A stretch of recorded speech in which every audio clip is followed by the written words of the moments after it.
There's now a wealth of research around to support the theory that exercise is of great value both before and after giving birth, helping mums-to-be to reduce pregnancy symptoms, control weight gain, and to ease labour. In addition to assisting the new parent in toning the stretched pelvic floor and abdominal muscles, exercise can also help to realign her posture. Now, while some maintain that pregnancy is a good time to put your feet up, or at least to significantly reduce the amount of exercise you do, others would point to marathon runner Paula Radcliffe running 14 miles a day when she was expecting her second child. As for postnatal exercise, again, some would advise taking it really easy, yet Paula won the New York Marathon only 10 months after her first child was born. So, what's myth and what's old wives' tale when it comes to exercise at this critical time of life? The truth is that it's very much down to the individual and even to the specific pregnancy, as symptoms can vary for a woman from one pregnancy to the next. Overall, however, a review of pregnancy studies in clinical obstetrics and gynecology in 2008 showed that the evidence suggests a benefit of exercise in pregnancy. Exercise in pregnancy could prevent and limit adverse maternal and fetal morbidities and provide a long-term benefit through reduction of maternal weight gain during pregnancy and an improvement in cardiovascular fitness. The aim of this presentation, then, is to help you to sort the wheat from the chaff and to enable you to make the right decisions as to whether exercise will be of benefit, and if so, what type and how much. In order to draw the right conclusions, we'll take a look at the changes a woman's body goes through, together with how exercise affects such. You'll probably be quite surprised at some of the facts we'll uncover along the way. So let's begin by understanding how pregnancy might affect the body during exercise, starting with the key area, the pelvis, made up of the two hip bones and the sacrum between, conveniently forming a basin for the growing baby to sit in. The female pelvis differs from the male in that the symphysis pubis, the point where it meets at the bottom, is wider to allow for passage of the baby during childbirth. And interestingly, this is a factor in how forensic scientists are able to ascertain whether a skeleton belonged to a male or a female. Such a marvellous design is the female pelvis that the sacrum and coccyx are curved to direct the baby towards the exit. Next, the abdominal muscles that, in order to accommodate the growing baby, are forced to stretch, which leads to the linea alba, the tendinous line in the middle, separating. So, care needs to be taken not to put undue stress on this area, particularly as the muscles will be weakened. So exercises that require strong contractions, for example, sit-ups, are not advised at this time, as this could exacerbate the separation and also lead to doming. Now, static abdominal contractions, however, are favoured, as maintaining some tone in the abdominal muscles will help the healing process after birth, reducing the risk of separation, and this is known as diastasis, and also giving the appearance of a bigger tummy. Now, the spine is affected by the posture change due simply to the weight of the baby at the front, causing a backward lean, so exaggerating that lumbar curve and causing the pelvis to tilt. The pelvic floor muscles are in layers and, like other muscles, have an elastic property. So during pregnancy, these become stretched due to supporting the weight of the baby and can cause a partial reduction in their functional ability, sometimes resulting in stress incontinence, whereby urine leaks when running or even just coughing. Now, to allow the pelvis to expand during pregnancy, the body produces the relaxin hormone that has the effect of loosening the ligaments, particularly in the sacroiliac joints where the three pelvis bones meet at the rear. In addition, the ligaments around the symphysis pubis at the front also relax, and these two combined actions, leading to a degree of instability in the pelvis, can be a concern. Relaxin levels peak in the third trimester and gradually diminish after the birth. The changes that occur to the cardiovascular system include an increase of around 30% in blood volume, but this is mostly plasma. And so the concentration of red blood cells is actually reduced, sometimes leading to feelings of fatigue. As a response, the heart increases its workload to ensure enough oxygen is transported around the body. So although blood pressure doesn't normally increase due to the progesterone hormone, the walls of the blood vessels stretch to accommodate. Now, surprisingly, the respiratory system is also affected due to the size of the baby in the third trimester, pushing up on the diaphragm, so reducing chest volume. Although this is subconsciously compensated for, as the tidal volume, the amount we breathe in and out regularly, increases by around 40%. Now, since breathing changes are automatic in the mother-to-be, specific breathing exercises at this time are actually of little benefit. A key consideration for exercise is the risk of supine hypotensive syndrome.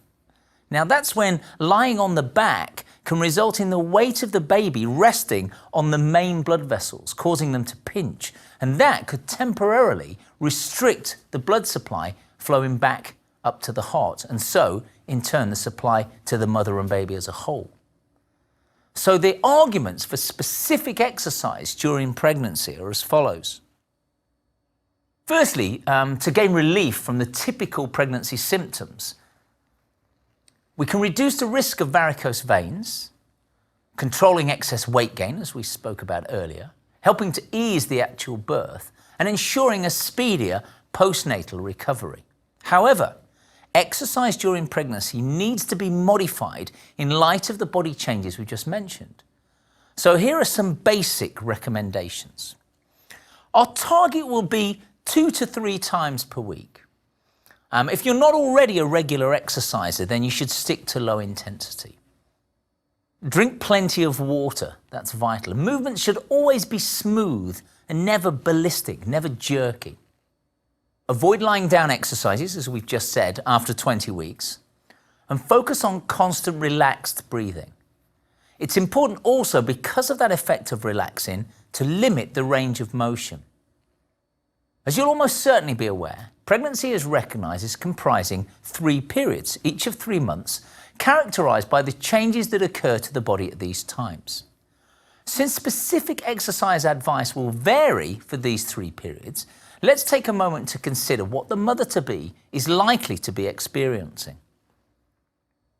Fatigue and nausea are common symptoms in the first trimester, and emotions may swing from joy to excitement to even apprehension. It's likely the mother will be comfortable and able to continue her current level of exercise, but it's important to listen to the body and rest if necessary, particularly as miscarriage is most common towards the end of this first trimester, this first period. However, exercise is not thought to be the cause of miscarriage unless it's extreme. In fact, the American Pregnancy Association suggests that maintaining a healthy lifestyle will reduce the risk and specifically recommends including exercise. So let's move on to the second trimester. During the second trimester, the blood volume, weight, and relaxin levels begin to increase. And the first signs of the tummy expanding can be seen. Often the sick feeling subsides to be replaced by renewed energy, although not for everyone, as occasionally sickness can continue through the full term. As we move to the third trimester, symptoms are perhaps breathlessness, posture and balance issues can arise, possible joint instability, again caused by this higher level of relaxing. Individual variations are manifested by weight gain being anywhere from 1 to 2 stones, or roughly between 15 to 30 pounds, and also whether the baby is carried high or low in the abdomen. Now, whereas the primary aims of antenatal exercise are to prepare for birth, the postpartum period focuses on a return to functional and psychological health as follows. We'll look to realign the posture, to strengthen the abdominal muscles, to tone the pelvic floor, and to improve body confidence. But let's now break down the components of an exercise session and investigate the implications of pregnancy as they relate to the warm-up, cardio, muscle toning and flexibility sessions. First, let's think about the warm-up. The heart rate is elevated due to the extra load on the cardiovascular system caused by the increased blood volume. So exercise should begin very gently and remain at a low intensity, which will also help to reduce risks associated with the joint stability issues. The center of gravity change makes speed of movement and direction changes more difficult. So again, a gradual build-up is required. Generally, body temperature will already be raised, so this part of the class, the warm-up, can usually be a little shorter than you would normally allow. The cardio section needs to be simple, as proprioception ability, which is the body's ability to know where it is in space, can be reduced, and so agility challenges should be avoided, particularly later in the pregnancy.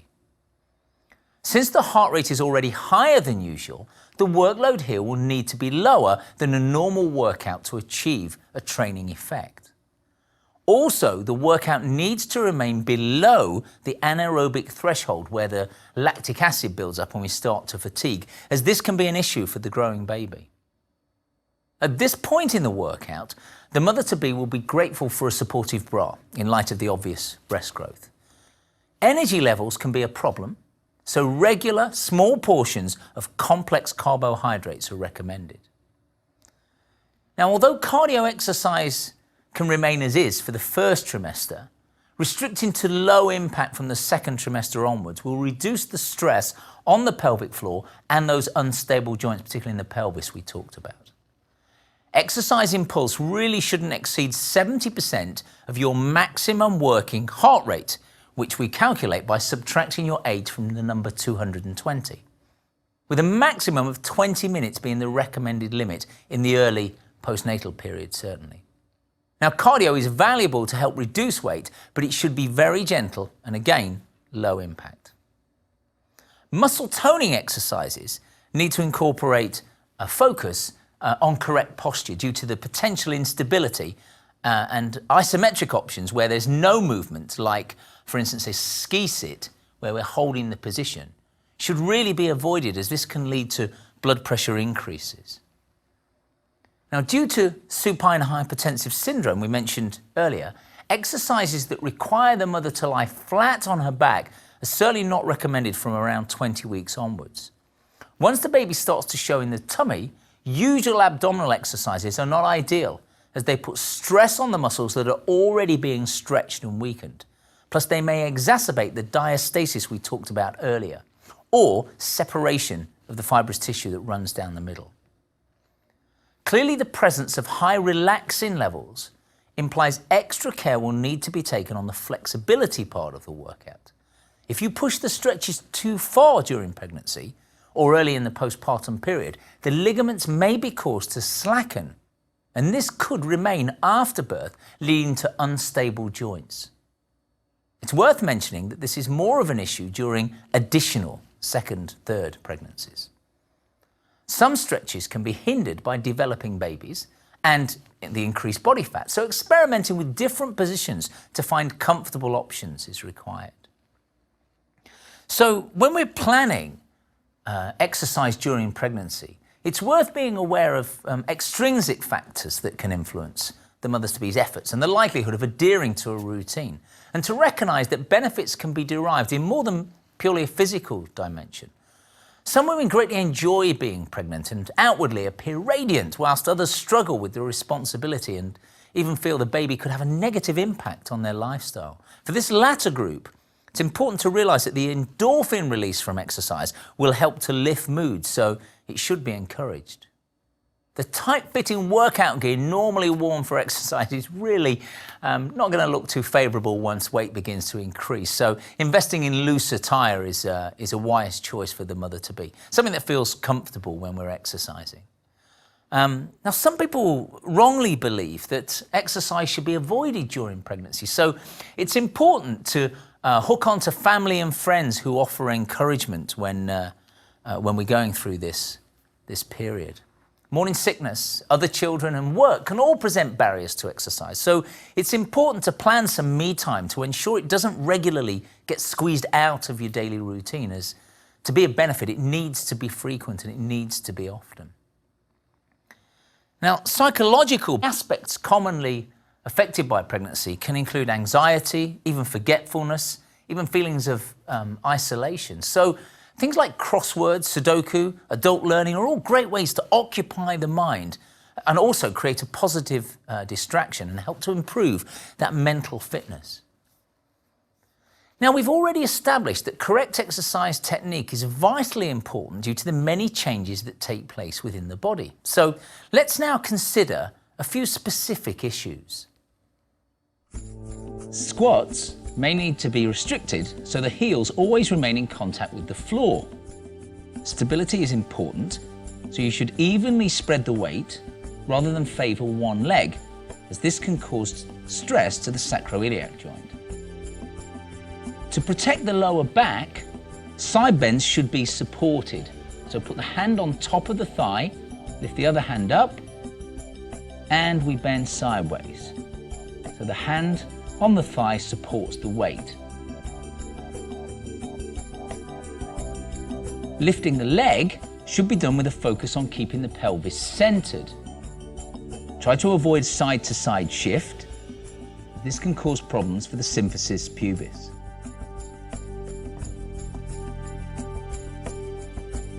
Standing and sitting exercises should be done with the knees bent, as straight legs can cause the hamstrings to pull the pelvis into a tilt that stresses the lumbar spine.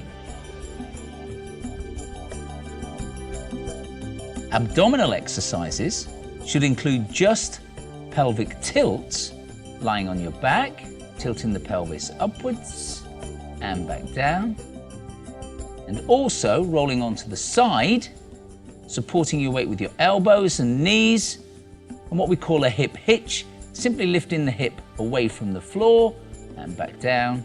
Try not to twist, make sure you're just lifting up and back down for your abdominals.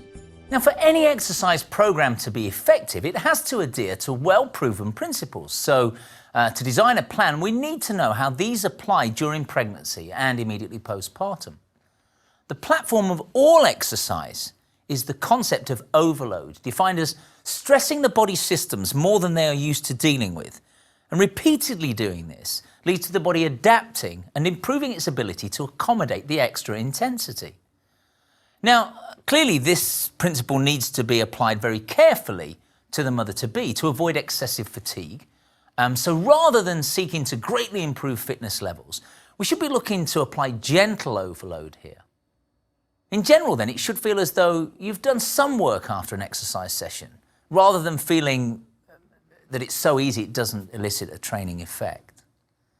Frequency can be a tricky one because some mothers-to-be will feel they can manage exercise every day, whilst others may not feel so chipper and so struggle to meet the minimum requirement of 2 times each week. So a sensible target is to aim to get sweaty every alternate day. Now, intensity is usually measured by your heart rate, but as we mentioned earlier, this can be already elevated to begin with. So it's best to listen to the body, particularly as exercise will feel easier on some days than on others, and perhaps with no logical reason why. So a rough guide to the level is where your breathing rate increases, but it's still possible to talk, something we call the talk test. So you'll be aiming for around sort of 6 or 7 out of 10 on this. And the duration of exercise is really very much down to the individual and the energy levels on the day, because although antenatal group exercise classes are usually around 45 minutes long, comprising the warm-up, cardio, strength, flexibility, the elements we talked about earlier, you will feel different on different days. And a good class will also see the instructor giving participants opportunities to rest when required. Now, the actual mode of exercise is very much down to personal preference, but as the weight of the baby increases, aqua becomes more appealing, as the water's buoyancy takes stress from the pelvic floor and joints, including the lower back, and makes reduced impact jogging possible, whilst the resistance from the water provides a toning effect on the muscles. On terra firma, brisk walking and yoga are great options, the latter helping to increase stability in the joints and to teach breathing techniques that might prove to be useful during labour. However, a number of yoga poses need to be avoided or adapted. So we need to avoid deep back bending, such as the full wheel pose. Avoid any breath exercises or pranayama that require rapid inhalation and exhalation. And we need to be aware of twisting gently from the shoulders rather than doing deep twists. These deep twists can compress the internal organs, and that includes the uterus. Abdominal and back strengtheners such as the boat pose and cobra should also be avoided, since obviously they will rely on a little press on the abdomen. So likewise, we should avoid inverted postures, as they can restrict blood flow to the uterus due to gravity and place excessive pressure on the placenta and increase the risk that the umbilical cord could wrap around the baby's neck. So make sure you stay away also from heated yoga. Bikram yoga is not a good exercise at this time. Your body temperature is already up, so stick to the format and poses that are gentle and don't require any pressure or any exertion. Now, the final fitness principle to consider is reversibility. In other words, the fact that fitness levels decline, muscles weaken, and joints stiffen if we don't do regular exercise. Something we've come across before in other lectures in this series.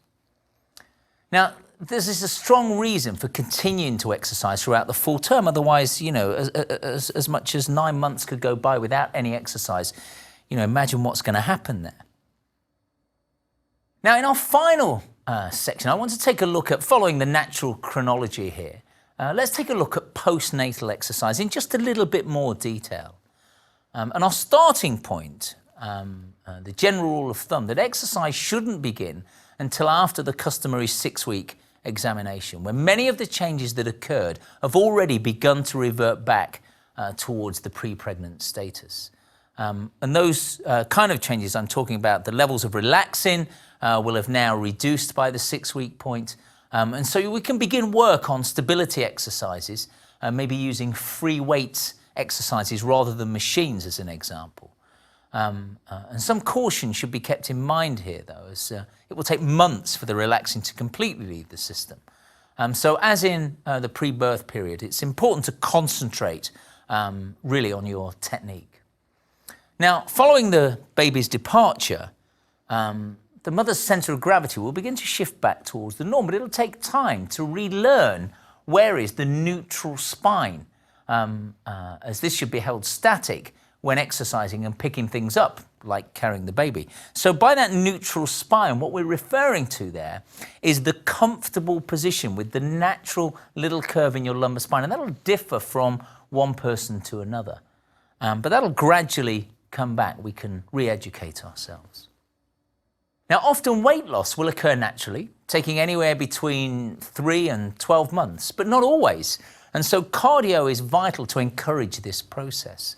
At this stage, again, we're talking low impact exercise. That's the order of the day. Low impact aerobics or brisk walking are really possibly the best options there. And since the abdominal wall can be stretched as much as a staggering 8 inches in length, and even more incredibly 20 inches in width, it's important to begin toning them as soon as possible. So isometric or static contractions are the starting point, i.e. there's no movement. So supine lying position on all fours perhaps provide opportunities to do this. Now, only after some kind of mild tone has returned should we begin to get onto isotonic exercises or movement. In other words, onto sit-ups, crunches, that kind of exercise. They should be introduced once we've got that little bit of muscle tone back. So this will also allow time for the diastasis to repair, which could take place within days, but usually will take weeks. So hence this 6-week threshold that we've mentioned a couple of times now. Now, in the special case of a cesarean section, all exercise should be avoided until after the 12-week checkup. Now, provided there are no remaining issues, gradual toning for the abdominal muscles can be introduced. And also the idea of working with a flattened stomach, the idea of always pulling in before we do anything. Now, the pelvic floor muscles, clearly they've been stretched, they're going to need some time to heal. And so with the abdominals, static toning exercises should be gradually introduced after the 6-week period. So these allow us to establish some fairly solid guidelines for postnatal exercise as follows. We should always begin gently, increasing the intensity and frequency only gradually, and take time to listen to your body. Too much exercise too soon can cause fatigue, can risk injury, and even inhibit lactation. Now, don't push stretch positions too far, just to mild tension and hold for only 15 seconds. Try to schedule exercise for times after feeding rather than before. It'll actually feel a little bit more comfortable if you do it that way. Now, we're going to aim for a slightly higher target here. We're looking for 3 to 4 sessions per week, building incrementally up to 20 minutes duration if we can. But don't be disheartened by stories of elite sportswomen returning to training after just 2 weeks in some cases. Remember, they would have probably been in peak condition at the start of the pregnancy, so will retain much of this through the term and then into their postnatal period. Also, their biomechanics will have been finely honed, so the daily tasks during pregnancy will probably have caused less stress on the joints than compared to the average woman. So to conclude, however, most of us are not elite athletes, but now you have the guidelines and some examples of exercises that can help to make pregnancy a little more comfortable and also ensure a speedier return to fitness after birth. With the advent of mother and baby walking and swimming sessions, it shouldn't be long before the baby's active lifestyle also begins.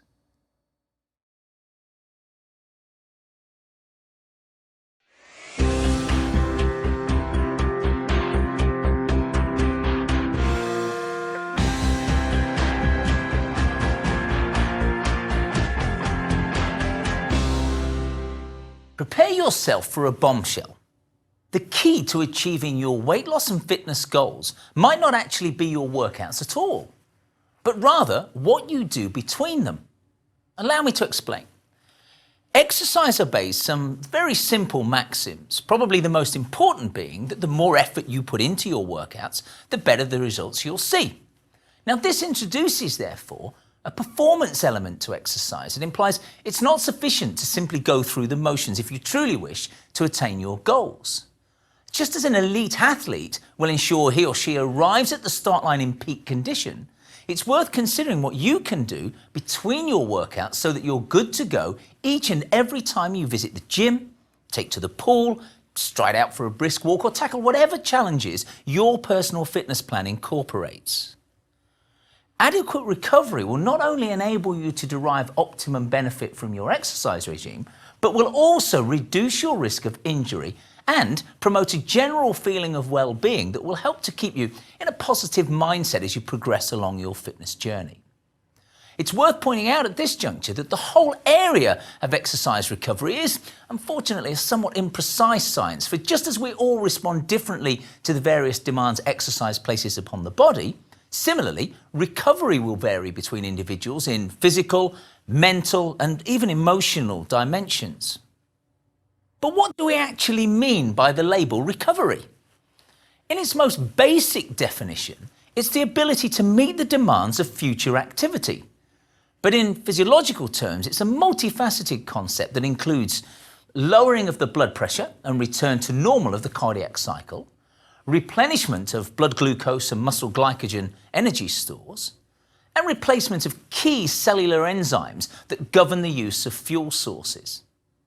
Now, recovery actually begins during exercise itself, as proven by research published in the Journal of Strength and Conditioning Research in 2008. This study looked at racing walkers and showed that one leg actually begins to recuperate while the other leg is planted on the floor. So mid-stride, as it were, you're already beginning to heal.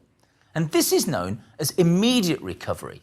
There are actually two other major types of recovery as well. Short-term recovery is the recovery that occurs between sets of exercises or between intervals in a session. whereas training recovery is the recovery that occurs between workouts, races, or matches, whatever the case may be. Failure to recover properly will clearly lead to fatigue. And we can define fatigue as an exercise-induced reduction in the ability to generate force or maintain an exercise intensity. Now, fatigue can take two forms. Central fatigue refers to the effect of messages in motor pathways from the brain and the spinal cord to the muscles that lead to a reduction in effort or complete cessation of activity. This response is thought to be a self-protective reaction to the possibility of injury from excessive physical exertion. Peripheral fatigue describes the point whereby the protein filaments in the muscle fibers that are responsible for contraction cease to respond to neural stimulation. This is then combined with the depletion of glycogen stores in the muscle, so no fuel is available to prolong the exercise efforts. And fatigue can manifest itself in a number of different ways, as follows. A drop in performance, loss of appetite, perhaps interrupted sleep patterns, even gastrointestinal issues, certainly muscle soreness, increased risk of infections. And all of these will adversely affect your exercise program and slow your progress towards your weight loss, fitness, or sporting goals. So you should never ignore these things, especially if they occur in combination. So what are the vital downtime factors that affect your recovery, and what tactics can you employ that will significantly contribute to accelerating your results? Well, let's firstly consider the most obvious remedial measure you can take to help you to recuperate, and that's rest. As a general, not to mention logical rule of thumb, the more stressful your workout, the more muscle groups will be recruited, the greater the damage to the muscle fibers will be, and so the longer you should rest between workouts. A 2003 study in Medicine and Science in Sports and Exercise recommended rest periods of just 1 day for regular exercises and 2 days for beginners. And to be clear, that's resting the specific muscle groups worked. So you could work, for instance, arms and backs on 1 day and legs on another day. You can vary the muscle groups in between those sessions. Next, the most important aspect of recovery, namely refueling. Exercise will not only deplete your energy stores, but also cause your muscles to break down at a cellular level. So you need a double-headed strategy here, consuming both carbohydrates and protein. Your body stores energy in the form of glycogen in both the muscles and the liver, and this is being provided by the carbohydrates in your diet. Now, you should begin replacing fuels within 30 minutes after exercise. And studies show that you need to consume high glycemic index carbohydrate foods such as pretzels or rice cakes or energy drinks this soon after a workout to quickly replace the glycogen, as it's essential to build adequate glycogen stores for your next workout. And studies show that this works reasonably well. But a 2010 study published in the Journal of Applied Psychology looked at the quantity of carbohydrate you take in when replacing fuel post-workout. The study suggests that a lower carbohydrate meal enhanced insulin sensitivity more than a high carbohydrate meal. Now, this is important because increased insulin sensitivity improves the body's ability to take sugar from the bloodstream and store it in the muscles for fuel. In this study, all the meal types made a difference to insulin sensitivity: balanced meal, a high carb meal, and a low carb meal. But the most successful included less than half the carbohydrates of a normal balanced meal. So you may need to experiment a bit with this to get the balance right for yourself. Now, all the successful meals in this study contain protein, as protein is necessary to repair and rebuild muscle tissue that is damaged during your intense workouts. It also increases the absorption of water, improving muscle hydration, and can even boost your immune system, helping you to fight off viruses. Easily digestible proteins should also be taken within 30 minutes after your workout. Examples are egg whites or protein shakes, both of which are easily digested. Your refueling efforts should continue with a meal around 2 hours later, consisting of low glycemic index carbohydrates, in this case, wholemeal pasta, vegetables, combined with lean proteins such as turkey or chicken, and ideally some fatty acids as well, such as omega-3, which you'll find in oily fish and nuts. Carbohydrate requirements for moderate activity levels are around 5 to 7 grams per kilogram of your body weight per day. Protein intake, however, should be in the region of 1.2 to 1.4 grams per kilogram of your body weight per day. Now, dehydration during or just after exercise can cause your blood pressure to drop, making you feel unwell and possibly increasing the chance of developing exercise-related health conditions. Losing just 2% of your total body weight in the form of sweat can significantly impair your performance. It's vital then to take on board fluids before, during, and particularly after exercise, as replacing lost fluids promotes the removal of toxins and waste products from your muscles and so begins to speed up the recovery. So let's look at the different options for taking fluid on board. The American College of Sports Medicine recommends that you drink 2 to 3 cups or 0.5 to 0.7 litres of water 2 to 3 hours before your workout. Recent studies have shown that beginning the workout properly hydrated improves performance and recovery. During your workout, drink a half to 1 cup or 0.12 to 0.23 litres about every 15 to 20 minutes during your workout, or more if you sweat excessively.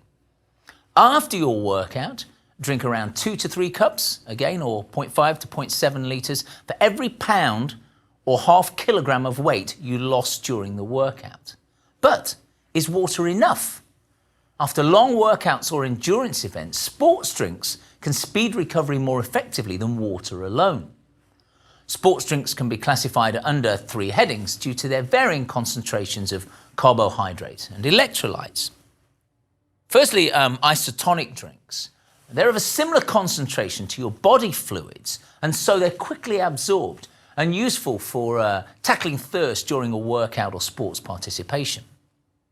Hypertonic drinks contain a higher percentage of carbohydrates, so are useful for recovery after a long workout or an endurance event. Hypotonic drinks have a low carbohydrate concentration, so these are useful for sports participants to rehydrate when lots of energy is not required to be replaced, i.e. perhaps activities that involve more skill than physical endeavour. Now, milk will rehydrate, but it also serves other purposes as well. Some studies have shown that milk helps build lean muscle as well as speeds up recovery. One study looked at the impact of chocolate milk versus a well-known sports drink on performance during an endurance cycle test. In this test, participants who drank chocolate milk cycled longer than those who drank the sports drink, although the beverages had very similar calorie contents.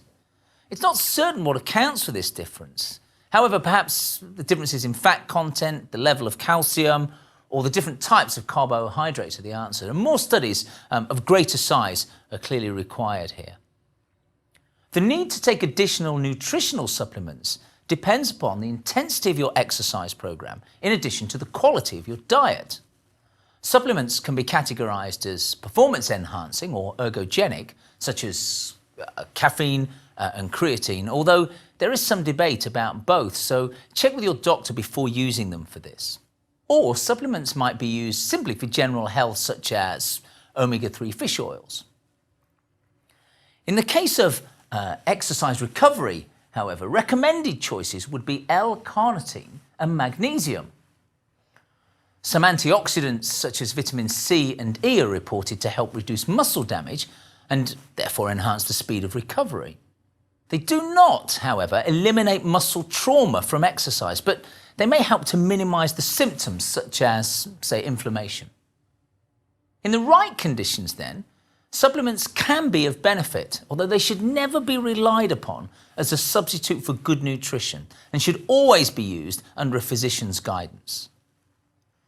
Taking a plunge in an ice bath is now common practice amongst elite athletes in a wide number of sporting disciplines to help them to recover faster and reduce muscle soreness following intense training or competition.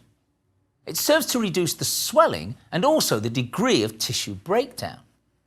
A bonus of this technique is that when you get out of the ice bath and your core body temperature begins to increase again, this leads to an increased blood flow, which assists the healing process. The recommended temperature is 12 to 15 degrees centigrade or 54 to 59 degrees Fahrenheit, and immersion time should be between 5 and 10 minutes. Remember, this approach should really only be used after very intense exercise efforts, and by that I mean workouts that are really to complete momentary fatigue. Now, if icy cold water isn't your thing, and it doesn't sound too appealing to me, another approach involves alternating between bathing in hot and cold water to speed up the recovery process. Again, this works by alternately constricting and dilating the blood vessels, which helps to flush away the toxic waste products in the tissues, such as lactic acid. Researchers also found that this contrast water therapy, as it's known, can help to reduce the muscle soreness that is usually felt in the 24 to 48 hour period following an intense workout. Whilst elite sports performers will have specific facilities for this purpose, you can also try this for yourself at home with little fuss and no expense. While showering after exercise, set the temperature gauge as hot as is comfortable for 2 minutes, and then immediately follow this with 30 seconds of cold water and repeat 4 to 5 cycles. I talked with Professor Heller about muscle recovery, and I wanted to share with you some of his research on the role of heat in exercise recovery. Well, temperature has a huge effect on muscle performance and therefore human physical performance. Large muscles produce a lot of heat when they're active. That heat normally comes out of the muscle in the blood, goes back to the heart, and then it's carried from the heart in the arterial blood out to the periphery, where it's dissipated to the environment. But that's a slow process. So if you have a very, very big muscle, such as in a football player, heat accumulates while the individual is active. And what we found out is that muscle fatigue is largely a factor of the rise in temperature of the muscle. So we've developed a technology which makes it possible to get heat out of the body very efficiently, very effectively. And when we do that, we extend the work capacity of the muscle. Now, if you do this in a conditioning regime where you have someone repeating a particular activity over a period of time, the words that are used are sets or reps of a particular performance, like pull-ups or bench press.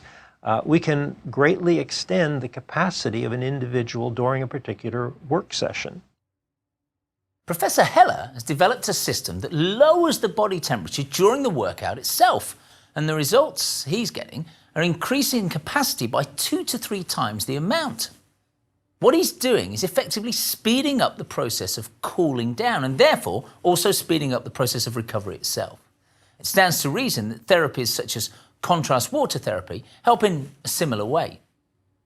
Now, adequate, good quality sleep is essential for the regular exerciser, as this is the time your body produces growth hormone, which plays a significant role in tissue growth and repair. Studies have shown that sleep can be split into 1.5 hour cycles, and you'll feel more refreshed if you awake at the end of a cycle rather than midway through. So if you wake at 6 hours or 7.5 or 9. So this might explain why sometimes you feel like you've had a long night's sleep, but don't feel particularly refreshed in the morning. If you wake up at the wrong time in that cycle, that's the reason. There's also a body of evidence to suggest that a 20 to 30 minute nap during the day can bring positive benefits. Without doubt, lack of enough sleep has been proven to impair human function. So your workouts will suffer if you don't get enough time under the duvet. Remember, reduced performance in your workout can only lead to one thing, and that's reduced likelihood of seeing the results you desire. Let's talk now about the role of stretching in preventing injury and recovery.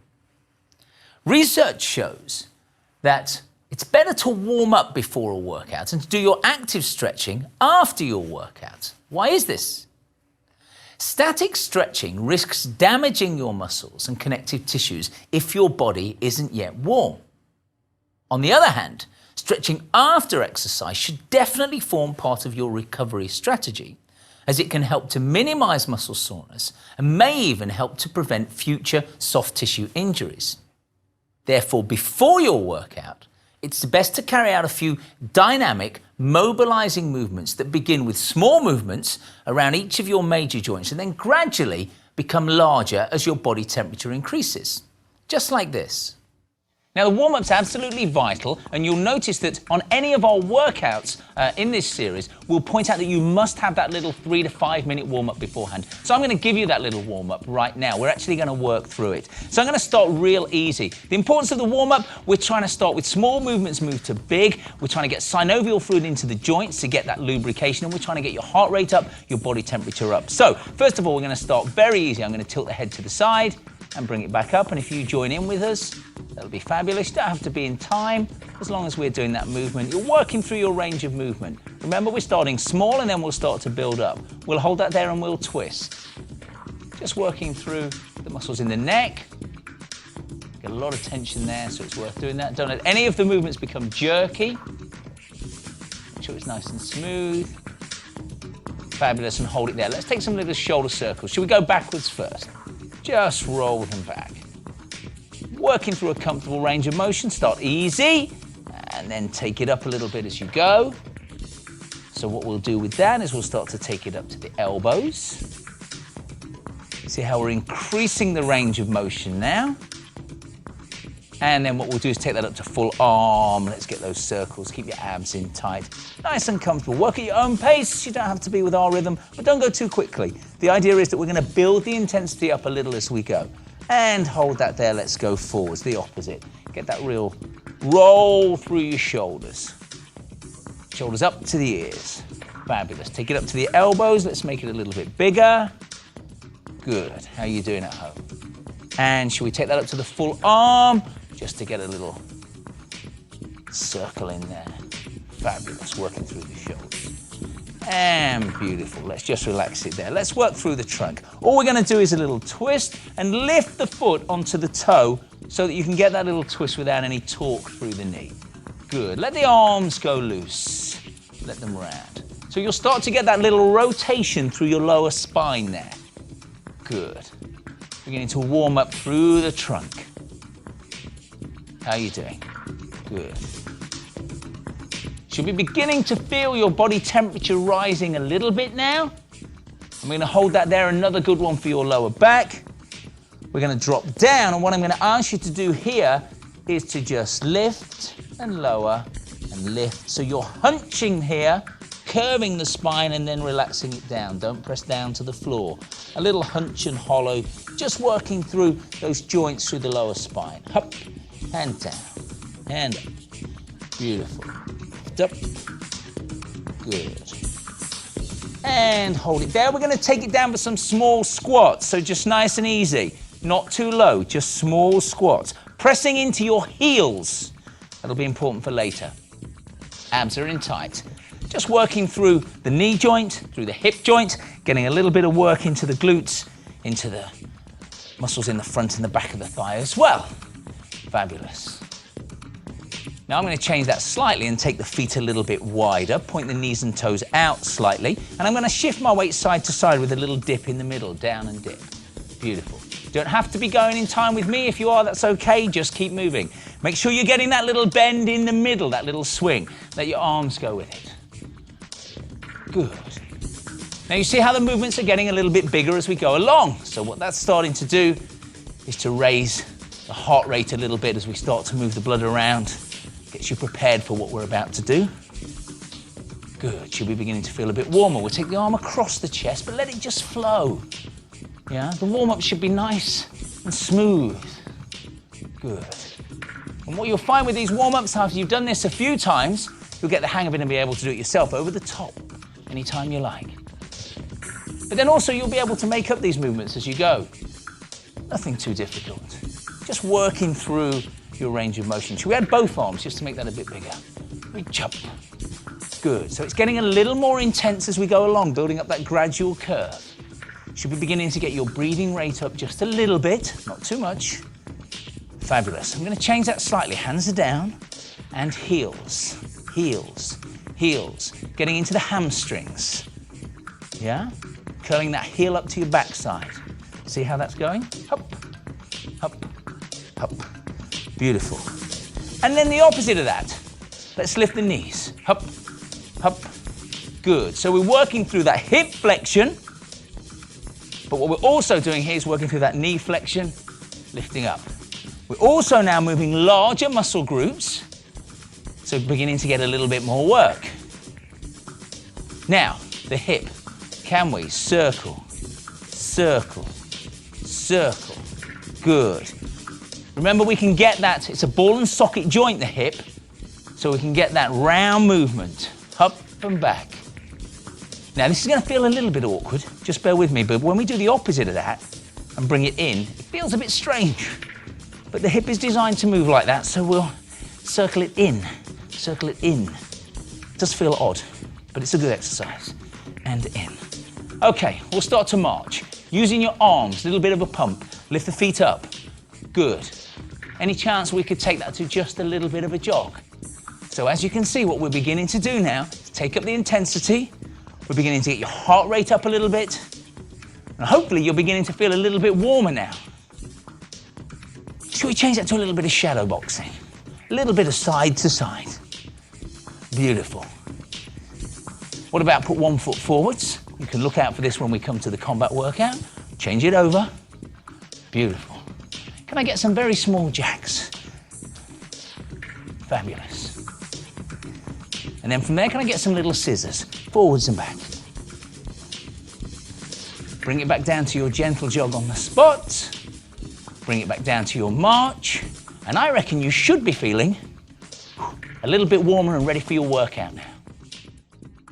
Conversely, after exercise, you should perform static stretches to allow the muscles to relax and return to their resting length. Breathe out as you ease into each stretch to the point where you feel mild tension in the target muscle, and then hold this position for around 30 seconds and then gently release. Surprisingly, individual testimonials form a swathe of anecdotal evidence to suggest that women need more time than men to recover from exercise.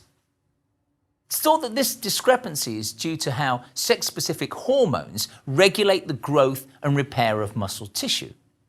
So if you're a woman who regularly exercises with a male partner or friend, try not to force yourself to strictly adhere to his training schedule. Now, on the flip side of this coin, however, whilst men recover quicker between exercise sessions, a 2008 study revealed that fit women have a much greater resistance to fatigue than men during continuous exercise at low intensities. So leading on from that last point then, it's absolutely vital to listen to your body. Your body operates most efficiently when its many systems are functioning in harmony, referred to as homeostasis. And we can define optimal recovery, therefore, as the point where the body has returned to the same state as before exercise. So if you find that by the time your next planned workout comes along and you're still feeling somewhat tired or sore, it's logical to assume you might need a little more recovery time. Intuitively, you will know what your body needs and when it needs it. The skill is in being able to identify the signs, as many of us either misinterpret or simply dismiss them. So don't think you have to push yourself hard just because your last workout was a little under par, or that you'll be thought of as not committed just because you need 2 days rest rather than 1. Of course, if you're feeling strong the day after a hard workout, this works both ways, so you don't have to force yourself to take it easy. You could do another hard workout. In our lecture on muscles, we discovered that muscles are surrounded by a soft layer of connective tissue. And just like the muscles themselves, this fascia can become tight, perhaps due to lack of stretching or, if not regularly moved through its full range of motion. This can lead to it becoming stuck to the muscles it encases, forming little adhesions. often described as feeling like a knot in your muscles that may reduce the movement and sometimes cause soreness. Using a foam roller can help to relieve the tension in the fascia, a technique referred to as myofascial release. This technique involves applying gentle pressure to the soft tissues, whilst at the same time generating traction to stretch it. As a result, the fascia softens and lengthens, which helps to break down those adhesions. The good news is that a foam roller is relatively inexpensive to purchase and easy to use. You simply place the foam roller on the floor, place the body part you wish to target on top, and then slowly roll backwards and forwards along the length of the muscle for about a minute or so. If you find a knot or a particularly stiff area, hold on that position and apply a little extra pressure, rocking just very slightly forwards and backwards until it begins to ease. So here are a few examples of how to target various body parts with a foam roller that you can try. Iliotibial band, gluteals, lower back, quadriceps, hamstrings, calves, latissimus dorsi. Although post-exercise massage reduces the intensity of muscle soreness, there's no conclusive evidence to prove that it has a positive effect on improving weakness or decreasing the fatigue that usually results from intense training. However, manual pressure increases blood flow and leads to an increase in muscle temperature, so increasing flexibility. For a lot of people, however, simply reducing the muscle pain and stiffness enhances a sense of relaxation and well-being, which can only be a good thing and give you a reason to enjoy regular massage after exercise to aid recovery. One school of thought is that due to the mind-body connection, it's likely that the psychological benefits of massage can actually help to boost your physical functioning and therefore speeding up your recovery. Just a point, it's worth checking that your massage therapist is appropriately qualified and works to the utmost professional standards. Ideally, take a recommendation from a friend or colleague you can trust. Now, if you don't have easy access to regular massage, however, using your own two hands and a do-it-yourself approach can still effectively reduce muscle soreness, relieve tension, and significantly hasten your recovery. In lecture 22, interestingly enough, I'll walk you through a number of techniques and you can try them with me. In this course, we've discovered that in order to achieve optimal health, regular exercise is a vital prerequisite. What is now also abundantly clear is that it's important to take a proactive approach to planning your recovery and including this in your training program. Although there's no proven consensus on a one-size-fits-all strategy for recovery, monitoring your exercise performance and adjusting your workouts accordingly is an essential ingredient. You now know the importance of recovery, and you're armed with a range of interventions that will empower you to take control of it and ensure your journey to a fitter, slimmer, faster, stronger, and ultimately healthier you is a successful one.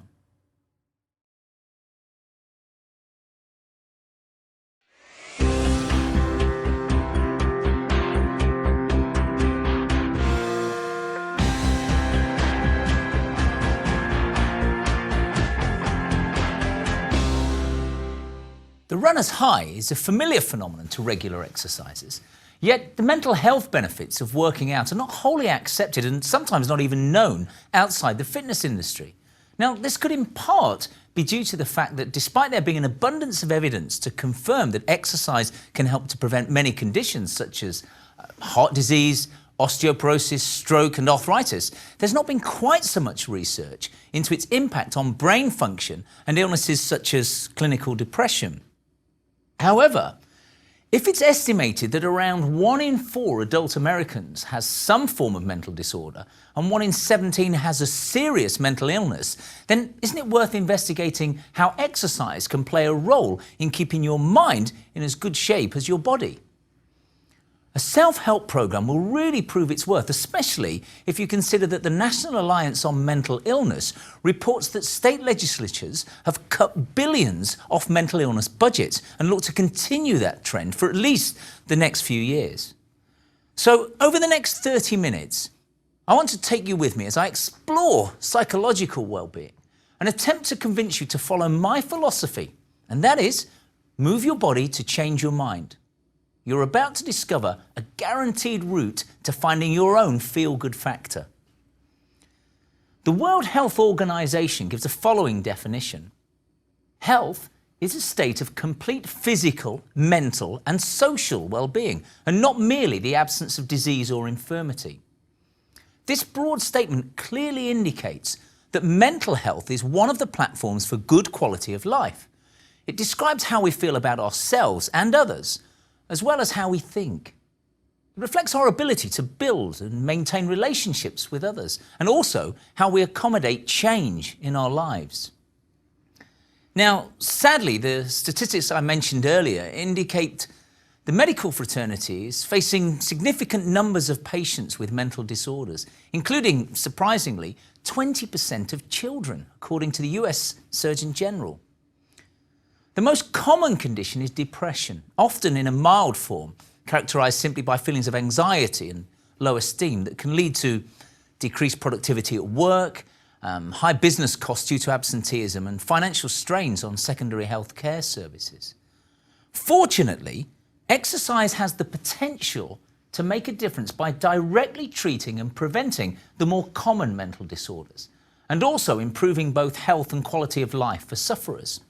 And this is supported by the Mental Health America organization, who lists regular physical activity as one of the key tools in living your life well. Whilst a single exercise bout can tackle a temporary or acute negative mood state, more ingrained conditions, referred to as being chronic, will take weeks or even months for exercise to have an uplifting effect. Before we look at individual conditions and how exercise can help to tackle such, let's take a moment to understand the organ involved here, the brain. The average brain weighs around 3 pounds, is made up mostly of water, and contains in the region of 100,000 blood vessels, has approximately 100 billion neurons, and uses about 20% of your oxygen supply. Now, neurons are the cells that combine to form the nervous system and transmit information via both electrical and chemical means, and are responsible for the estimated 70,000 thoughts we have each day. The good news is that we can continue to grow neurons throughout our life if we constantly challenge ourselves to learn new facts, figures, activities, and skills. Here are 2 facts about your brain that you may not know, and I actually find these absolutely amazing, also slightly amusing.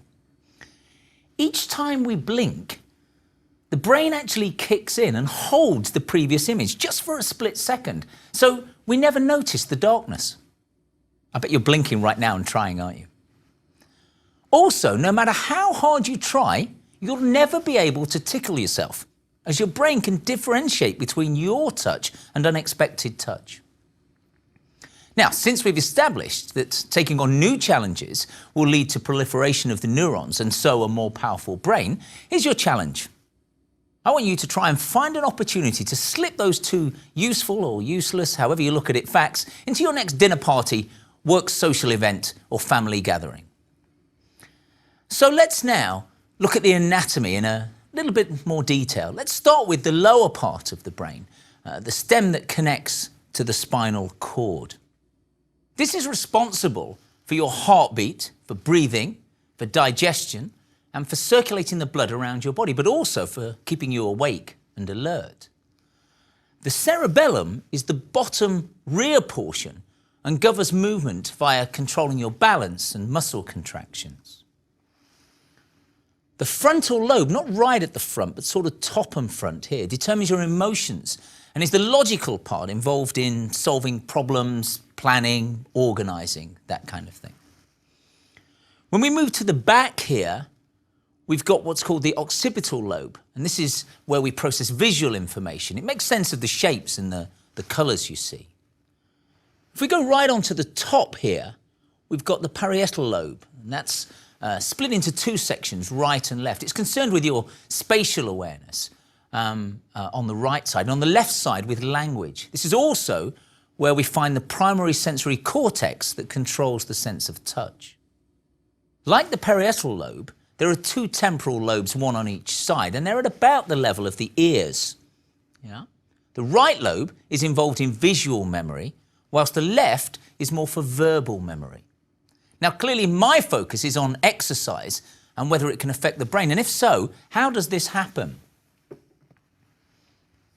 The facts are very encouraging indeed, with a 2001 study of over 5,000 women revealing that those who adhered to a program of walking noted a lesser decline in their cognitive function.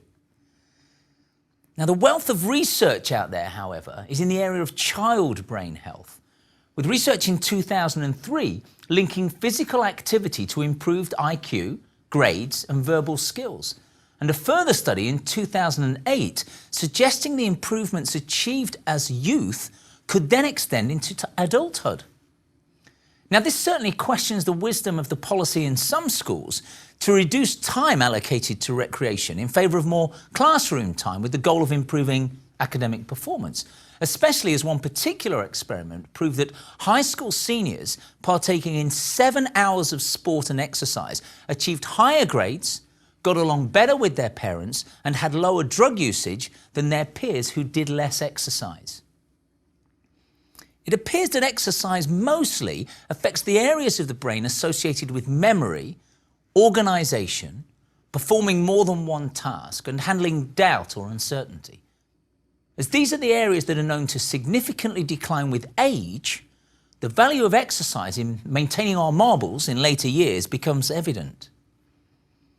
The experts suggest that a combination of cardiovascular, strength, and flexibility training is probably the most effective recipe for inducing positive change, which is very good news since, as you may remember from the very first presentation in this series, these are the components of a healthy body also. Now we can see the basis for the well-used Latin quote, mens sana in corpore sano, which means a sound mind in a healthy body. One of the list of things the Roman poet Juvenal suggested we should all desire in life. It is the mix of the three different exercise modes that is thought to encourage a wide spectrum of neural and chemical changes, including growth of new nerve cells, that has been shown to improve brain function. In fact, Van Praag, a pioneer in this field, suggests that exercise could be the most potent of factors in new cell generation, particularly in the area of the brain responsible for learning and memory. In addition, exercise results in an increase in the number of neurotransmitters, the chemicals responsible for conveying nerve impulses between neurons in the brain. Finally, as we've seen, cardiovascular exercise can lead to the formation of new blood vessels, so improving the supply of oxygen to the brain and thereby enhancing its capability. It can be said then that exercise affords a neuroprotective value. But let's now consider whether it has a role in the treatment of certain conditions. So depression is the most common form of mental disorder and can affect sufferers to differing degrees. I asked our expert on stress, Robert Sapolsky, to talk to us about depression and exercise. One of the things we absolutely know from a gazillion studies in this field is major depression is as biological of a disorder as is juvenile diabetes. And you don't sit down a diabetic and say, oh, come on, what's with this insulin stuff? Stop babying yourself. Depression is a biochemical disorder with genetic components, endocrine components. It's a real disease. It's as biological of a disease out there. And amid endless ways in which treatment of depression is inadequate, leaving oceans of people still suffering from it, one of the things that works for a whole lot of people is exercise. Exercise, a lot of those good benefits throughout the brain, in fact, explicitly counteracts some of the neurochemical effects of depression. There's a whole school of thought, and a very credible one these days, those neurotrophins, those growth factors in the brain that are stimulated by exercise. One of the most important ones, it appears as if abnormally low levels of it have something to do with the onset of depression. Boost up those levels and you are quite plausibly doing a really effective job at combating the depression. Real biological disorder, real physiological solutions for it in some cases. Exercise is way up there on the list. As Professor Sapolsky points out, exercise can be a useful mode of intervention, resulting in positive physical changes in the brain's chemistry. Indeed, studies suggest that exercise could be a useful component in the treatment matrix, particularly as, unlike some medications, there are no associated side effects. I'm not advocating that you stop all medications by any means. I'm suggesting that you work with your doctor to see if you can supplement your treatment with an exercise regime, since the evidence is strong that it can be helpful. Exercise has been shown to reduce levels of anxiety and stress by helping to dampen the physiological responses to stressful situations. Importantly, it can provide a healthier alternative coping mechanism than alcohol or smoking that are often used when anxious. A number of studies have documented that subjective well-being, the feel-good factor, if you like, is higher in regular exercises. In fact, improved mood and a sense of positive emotions are the most commonly reported effects of exercise. In addition, self-esteem, generally accepted as the most valid single indicator of mental health, is encouragingly susceptible to upward shift as a result of regular exercise and is an established target outcome of exercise programs in addressing low-level mental disorders such as lack of self-worth. Now, cognitive function in elderly adults has been linked to fitness levels via testing reaction times. And this is of great importance as those with greater mental alertness are less prone to falls. According to the National Sleep Foundation, around a third of adult Americans suffer sleep problems, with half of those reporting them as being chronic disorders. The good news is that exercising, especially in bright light, has been shown to improve length and quality of sleep for both insomniacs and non-sufferers as well. And as we heard in an earlier lecture, exercising late at night, so long as it's not competitive, should help, not hurt, sleep. Now, in a perfect world, we'd be able to prescribe the appropriate mode of exercise together with the duration and intensity to treat specific conditions. But just as mental illness can present different symptoms in different people, the response to exercise is also individual. Unfortunately, this is a bit of an imprecise science, and it's not possible to define what method of exercise and mix of variables will produce the optimum results for everyone. Also worth considering is how an exercise regime might need to be adapted as an individual progresses through the course of a treatment. Again, something that's impossible to quantify. However, as we mentioned earlier, cardiovascular exercise has been shown to produce positive results physiologically. Resistance training will impact self-perception, and flexibility work will enhance mood through the relaxation effect on anxiety and stress levels. So clearly then, a certain degree of trial and error needs to be applied to discover plans that suit individual preferences and will lead to adherence so that you stick at it, which is vital in the long term. That said, we can pick out a few meaningful guidelines to follow. Firstly, workouts need to be challenging but non-competitive. Try to include a focus on mastering new skills. Look for activities that involve social interaction. And those of you new to exercise need a sympathetic, nurturing approach. So heading out on day one for a boot camp is perhaps not the best approach. If exercise is used this way as part of a treatment package, the Chief Medical Officer in the UK suggests it can be as effective as psychotherapy and medication. This is supported by the National Institute of Clinical Excellence, which recommends 3 workouts per week of 45 to 60 minutes duration, citing the following reasons exercise is so important. Firstly, exercise has fewer negative side effects, as we mentioned earlier, than medication, typically using selective serotonin inhibitors, and actually has several positive side effects, including reduced risk of heart disease, obesity, osteoporosis, stroke, the list goes on. Through regulation of growth factors and reduction of peripheral and central risk factors, exercise also ensures successful brain function. Exercise is a behaviour change that is sustainable, becoming a significant part of a healthy lifestyle. Exercise doesn't carry the stigma that is sometimes linked with treatment with drugs and psychotherapy. Also, exercise can be applied to patients displaying a mix of mental and even physical conditions. What I'd now like to do is just take a moment to consider a specific illness that, according to the Alzheimer's Association, affects over 5 million Americans, although this is actually predicted to rise quite considerably, with estimates of 13 million by the year 2050. In addition to causing distress to family members who see how it affects a loved one, it can also lead to high levels of stress, as those same family members often end up having to take on the caregiver's role, hence me wishing to single this out for particular consideration. Whilst we know that our brains, just like our bodies, will change with age, difficulty in retaining newly learned information is a common early sign of Alzheimer's. Symptoms worsen as the condition progresses, leading to confusion, to mood swings, and even difficulty accepting help from family and friends. One of the biggest issues in treating sufferers is that they don't recognise or accept that they have the condition, which is particularly concerning because early diagnosis and treatment can make a dramatic improvement in the quality of life. Now, research at Washington University in St. Louis has now shown that exercise is one of the treatments that should be considered.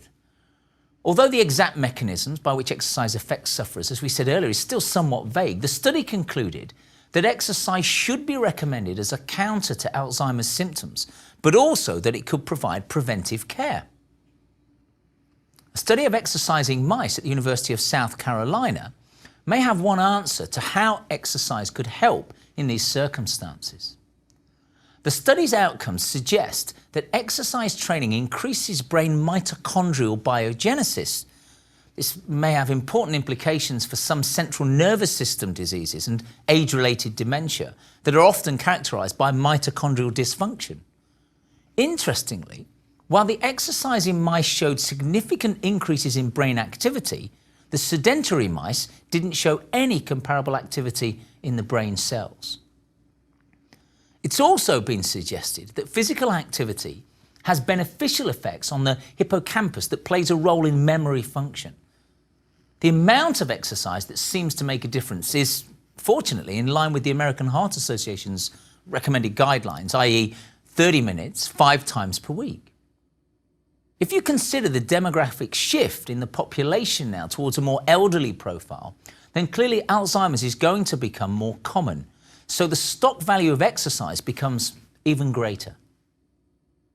Now, I hope you'll forgive me in going off at a tangent here to record a personal story that I wish to share with you regarding the mental approach to physical activity.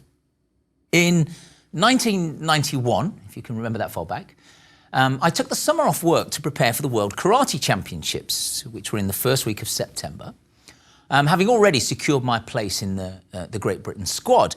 Now, I was training 3 times a day, which is quite a hard program to set oneself.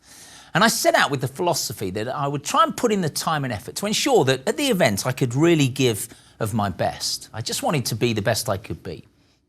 Now, a few weeks in, however, my mindset began to change and I developed almost a sort of siege mentality to get me through the hard sessions, constantly telling myself that due to the global time differences, somebody, somewhere, right at that moment was training and I might have to fight him at the tournament. So this actually worked for me because it helped keep me to what was essentially a very arduous schedule.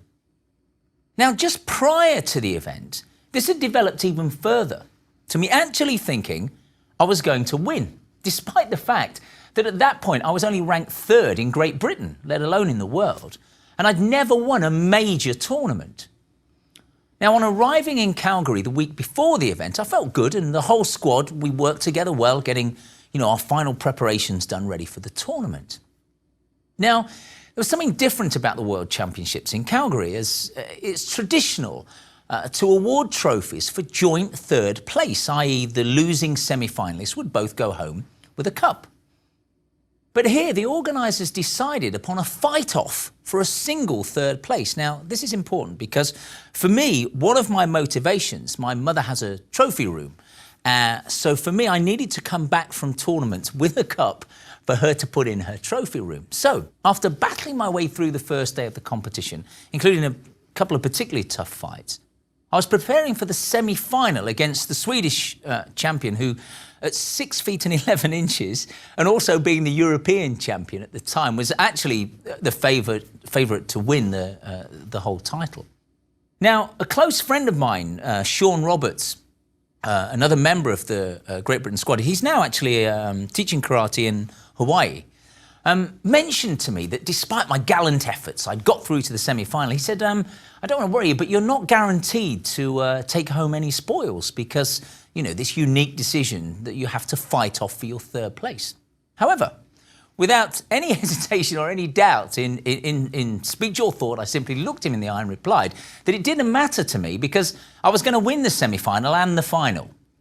Now, he looked at me and sort of, held my gaze for a second and then just walked away. Now, the next time I spoke to Sean was just after coming off the arena, having won the final. And he was the first person within the squad to run on and congratulate me. And the first thing he said to me was, "You meant it, didn't you?" Now, the purpose of me recounting this tale for you is to introduce a final topic, which is imagery, allowing us to look at what it is, whether it works, and if so, how can non-elite athletes use it for gain? Imagery is defined as using some or all of our senses to create an experience in our mind. The point of this being that the brain interprets it as a real situation, so we'll be prepared with the appropriate responses if and when it does actually happen. There's certainly an abundance of scientific and academic evidence to support the positive effects of using mental training techniques, but the problem is that it can't really be measured, so it's a little bit of a grey area. Now, using it in the moments directly before an event is known as getting psyched, and it was shown in research in 2008 to have a distinctly favourable influence on performance. Now, the reason for me straying into this area is that the author of this study also suggested that imagery can be used beyond physical endeavours to enhance confidence, to boost motivation and to reduce anxiety. So, to make this work for yourself, you need to adopt a similar approach to working out, starting with the setting of goals. And we cover goals in a little more detail in a different lecture. So for now, start by defining the things that you can aim for on a daily basis, giving you something to focus on. These bite-sized mini goals could be as simple as deciding to take the stairs a bit faster every week until you can run up them, or not to let yourself get wound up by others' actions at work. Instead, doing lunges behind your office door every time you're upset. To help you with this, here are a few steps you can try. Try to identify your negative thoughts, acknowledge them, and then propose to yourself a solution. Imagine feeling hungry, but you don't want to sabotage a weight loss plan. So firstly, accept that you feel hunger, but then make the conscious decision to eat an apple to tide you over to your next meal. You may still carry the same negative thoughts with you even after you've overcome them, so try to diminish them by focusing on the positive things in your life. Picture yourself turning down the volume switch on your problem, as if it were a radio bringing you a bad news bulletin. Just turn it down. Concentrate on your goals and keep reminding yourself that you can and will achieve them.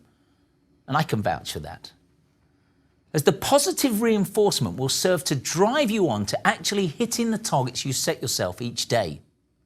Now, let's be honest, it won't be plain sailing, So it's wise to prepare for when things go wrong. In other words, actually try to imagine how you will feel when you miss your goals on a particular day by failing to get to the gym or eating a piece of cake or stressing instead of stretching when a presentation goes wrong at work. The key is to be proud of where you are and tell yourself that you have the tools to make things better, so you will be able to knock down those goals tomorrow. And remember that mental fitness is a journey and not a destination, so keep working at it and enjoying the gains you'll undoubtedly make along the way. So in the final minutes, I wish to investigate the recipe for happiness, as surely, if I can simply choose to be happy, I've got it cracked.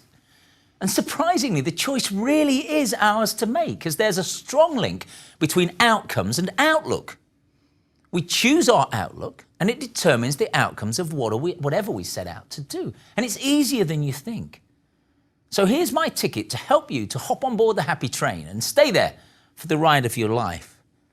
The next time somebody asks you, how are you? Don't reply, I'm not too bad, or I mustn't grumble. Yeah? Rather, tell them you feel great and recount the last good thing that happened to you. If things start to get on top of you during the day, take just 1 minute in a quiet place and write a list of the 5 things that are most important to you.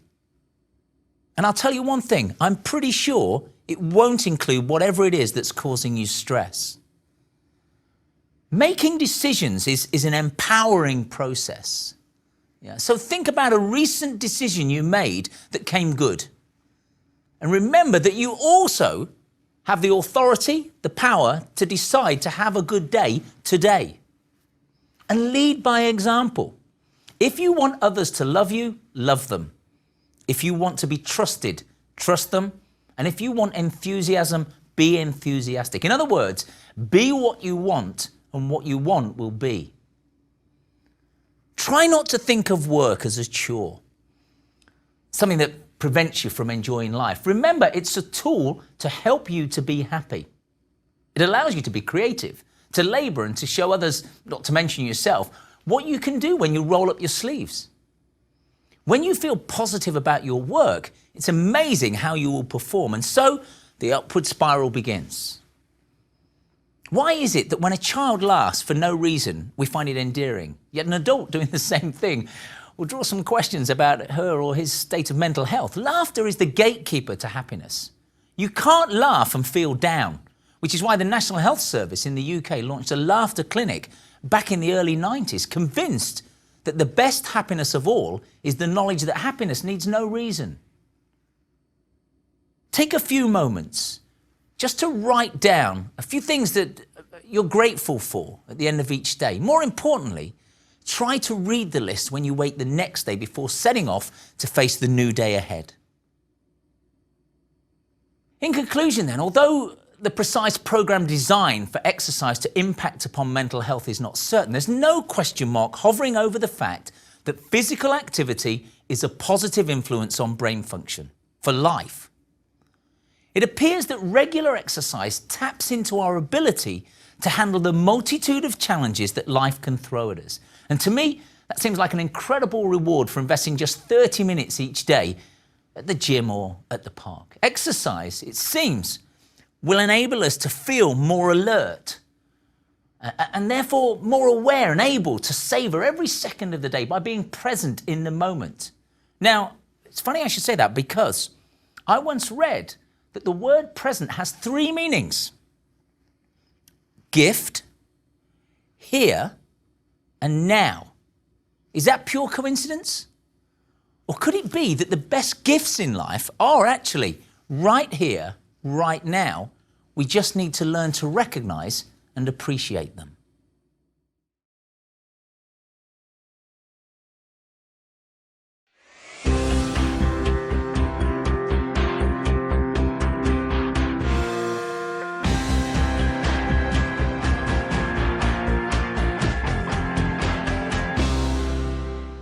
Often it's not until something goes wrong that we realize just how much a particular joint is involved in everyday activities. In this presentation, we'll look at the incredible system of levers that form our joints. We'll investigate the different structures and functions of the joints, plus explore the movement capabilities of the human skeleton itself. The goal is to help you to understand all the major joints of the body and why exercise is so important for their health and longevity. We'll also consider the most significant joint problems and what we can do to overcome them. So let's start with the skeleton itself, or rather the amazing interlinked structure of bones, joints and cartilage that we refer to as the skeletal system. You will remember from our lecture on bones that without this frame we will be unable to perform exercises such as squats, push-ups, but also everyday movements such as walking or just simply picking things up. As a reminder, the skeleton performs the following functions. It allows for movement by providing a series of independent levers that can be moved by shortening the muscles. The skeleton gives shape to the body. It provides a framework that supports the soft tissues and provides attachment sites for the muscles. It also protects our vital organs, and this is essential for survival. Think about the cranium shielding the brain, or the rib cage housing the heart and lungs, and the vertebra, of course, surrounding the vital spinal cord. Minerals, such as calcium and phosphorus, are stored in bone tissue to be released into the bloodstream when they're required. In addition, as we age, some of the red bone marrow changes to become yellow bone marrow, containing more adipose or fat cells that can be converted to red marrow to increase the production of red blood cells in the case of severe injury. Red bone marrow is the source of production of new blood cells and also platelets. These are the clotting cells that stem blood flow in the cases of injuries such as little cuts to the skin. Now, surprisingly, male and female skeletons differ only very slightly. Generally, male bones tend to be heavier than the corresponding bones of the female, but the female pelvis is flatter, more rounded and proportionately larger to allow for childbirth. Women have narrower rib cages and a greater carrying angle at the elbow joint. Men tend to have longer and thicker limbs and phalanges or digits. Now, as you may know, joints occur where bones meet and are split into three categories as follows. We have immovable joints that can be found where bones are joined either by cartilage or dovetailed edges to the bones. For example, the sutures of the skull where adjacent bones of the skull meet. Then we have slightly movable joints, and these are described as those with ligament or fibrous cartilage between the bony surfaces. For example, the vertebral column. And then finally, freely movable joints, and these feature ends of bones that are covered in cartilage and are connected by a fibrous capsule with the inner layer of this known as the synovial membrane. This type of joint is also called a synovial joint, with examples being the hip, the shoulder joint, and others. Now, since my focus is on exercise and how it affects the joints, it's this last category that I'll focus on. Synovial joints are encased by a capsule that encloses the joint cavity and is attached to the periosteum, which is the connective tissue layer that surrounds the bones. The joint capsule provides support to the joint. And the inner layer of this synovial membrane secretes synovial fluid, which is a vital lubricant to help reduce friction at the joint, but also provides nourishment for the articular cartilage that covers the end of the bone. The purpose of this articular cartilage is also to help with the shock absorption and to reduce friction. And then the ligaments, which help to provide stability. This now explains why a warm-up is prior to exercise is such an important concept, as a vital result of moving the joints through their range of motion will be to stimulate the synovial membrane to produce lubrication in the form of synovial fluid. This will then reduce friction and enhance the shock absorption by the articular cartilage, so directly affecting the smooth performance of joint movement and therefore diminishing the risk of injury. Now, this can be achieved by doing some rhythmic movements, such as shoulder rolls, elbow bends, knee bends, neck twists, arm Hip, wrist, ankle, circles, all those types of movements will serve to get the synovial fluid moving in the joints. There exists 6 different types of synovial joint. There's a gliding joint, which is where movement is over flat surfaces, for example, the carpals in the wrist. Hinges allow for movement in one plane only, for example, the elbow. A pivot is purely to provide rotation, for example, the atlas in the neck that enables you to turn your head. A condyloid joint allows movement to occur in 2 planes, for example, in the wrist between the ulnar, radius and carpals. A saddle joint is similar to a condyloid joint, but here the bone surfaces are concave and convex, for example, at the base of the thumb. Ball and socket joints are highly movable, affording 3-planar capability, for example, the shoulder joint. Now, the clever thing about the way the skeleton is structured is that the joints are positioned to be able to perform a wide array of different movements. Joint movements are labelled from a position of standing erect with the feet and palms facing forwards, known as the anatomical position. To explore this range of movements, why don't you join me, stand up, as I demonstrate them. We can try these movements together ourselves. Flexion describes a reduction in the angle at a joint. In other words, bending. So, for example, bending the leg at the knee, and we start to reduce that angle.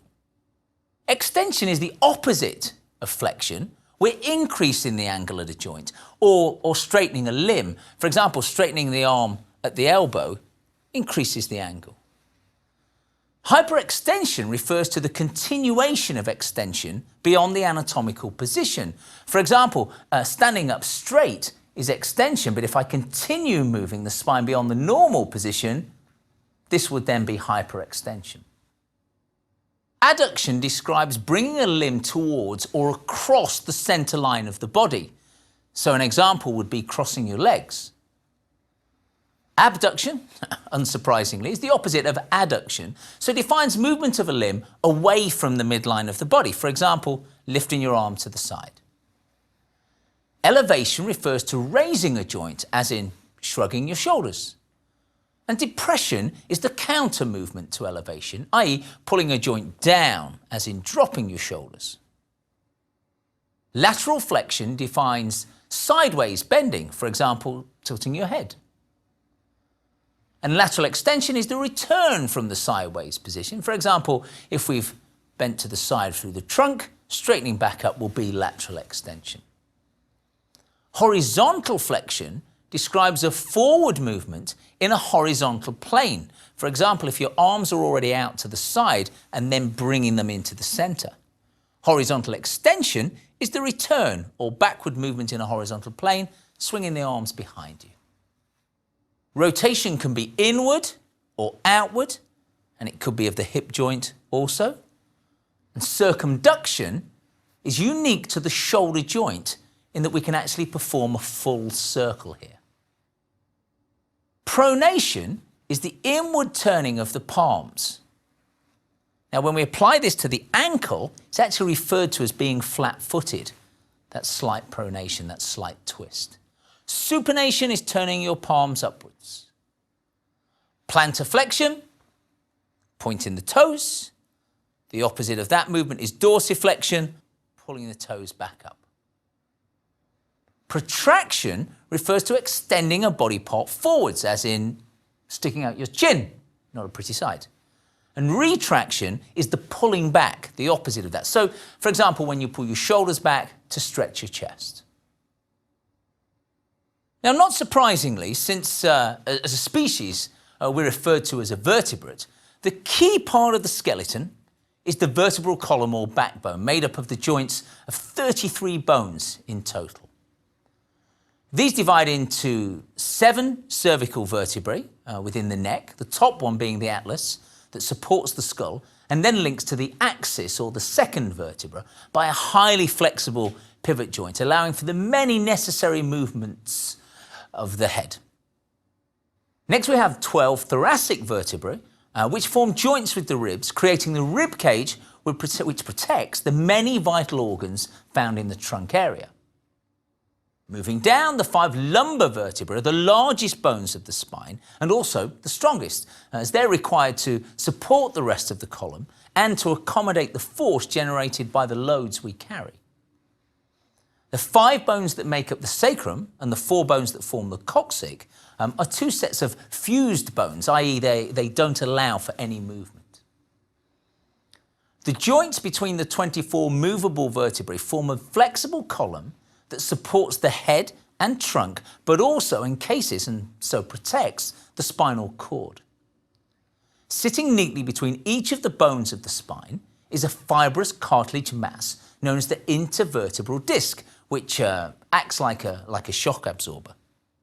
Now, a point to note here is rather than sitting directly one on top of each other, the bones of the spine actually form 4 gentle curves. The cervical curve, then the thoracic curve, then the lumbar curve, and then the sacral curve. Now, the cervical and lumbar curves are actually forwards or concave, whereas thoracic and sacral curves actually curve backwards or convex. Now, this beautiful design centers the head on top of the body and also reduces impact forces traveling along the spine, so helping to protect the skull and the pelvis at either end, together with their valuable soft tissue contents. The curves also make it easier for us to stay upright when we're walking. Now, there are a number of conditions that can affect these curves and so present problems such as pain, stiffness, and fatigue, in addition to poor posture, which can lead to reduced functional performance of the limbs. Firstly, kyphosis. This is an exaggerated rounding of the thoracic spine, this sort of hunched position, sometimes known as dowager's hump. It's a deformity that can result from growing issues during adolescence, degenerative disease such as arthritis, compression fractures and prolapsed discs. Worse still, it can be caused simply by lazy posture. But more about that in our presentation that looks specifically at the risks associated with prolonged sitting, lecture 32. Lordosis is a curvature of the lumbar spine that makes the backside stick out. It's an exaggerated curve. Again, can be caused by poor posture when lifting and carrying items, or maybe development problems as a result of pregnancy issues, perhaps. And then we have scoliosis, described as a side-to-side curvature in the spinal column, leading to an S or a C shape, rather than the straight line we expect to see when viewing from the rear. Some of the bones of the spine may have also rotated slightly, making the pelvis or shoulders appear uneven, and one leg might also appear to be longer than the other. Now, scoliosis is a spinal deformity that is usually due to a congenital defect, but can also be caused by incorrect posture. Unfortunately, it's tougher than the previous 2 conditions to correct. So whereas kyphosis and lordosis can be self-treated with actually some fairly basic exercises, this malady requires probably more specialist therapy. Now, there are many factors that can lead to poor posture and therefore to curvature problems. And these include regularly wearing high heels, which I personally try to avoid, poor ergonomic design of desks and chairs at work or even school, excessive driving, repeatedly carrying weighty items. But to be clear, scoliosis doesn't come from carrying heavy things, but other back problems can. Emotional stress and low self-esteem can affect posture. And some sports, such as tennis, golf, cycling, rowing, throwing events that require you to hold a particular position repeatedly or for a length of time. And then hereditary conditions such as spina bifida. And finally, recurrent injuries to the soft tissues such as strains and sprains can be an issue. Growth spurts during puberty, osteoporosis, these are again other factors that may impact upon our posture.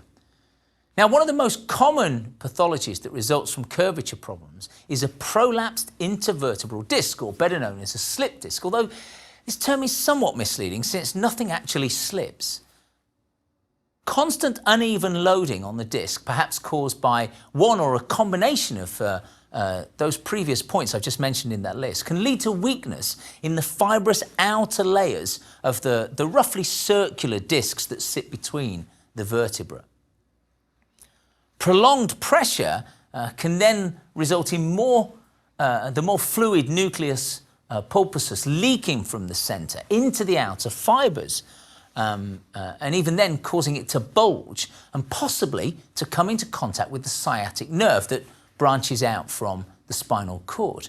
Now, since this nerve runs down through the buttocks and down through the back of the legs, pain due to sciatica is usually an ache or even a sharp stabbing pain in this area. The most important treatment, are you ready for this, is to remain active, avoiding pain but accepting a mild level of discomfort, as this will help to speed the regression of the nucleus pulpus back into the center. Gentle exercise will also avoid the problem of lower back muscle stiffness that results from simply resting. Rest can actually compound the symptoms. As with any persistent or elevated pain, however, you really should see a doctor. Now, for more on the route to a healthy back, don't forget that we also investigate the value of core strength in our spine lecture. We look at that in a little bit more detail. Introduce exercises to enhance the core. And plus, we highlight the inherent postural problems and tactics to tackle such in the presentation on risks of prolonged sitting, which again is lecture 32. Now, we earlier defined the anatomical terminology for movement. But let's now look in a little bit more detail at precisely what movements are possible at which joints. And again, you can join me doing these movements if you wish. The shoulder complex is made up via the union of three bones, namely the clavicle, the scapula, and the humerus. The shoulder joint refers to the ball and socket meeting of the head of the humerus articulating with the front face of the scapula, and this is called the glenoid cavity. So, this allows for flexion, extension, hyperextension going back past the midline. We've got horizontal flexion, horizontal extension. The shoulder joint can abduct, it can adduct, it can rotate, and we also have that circumduction, the full circle. Now that's the shoulder joint.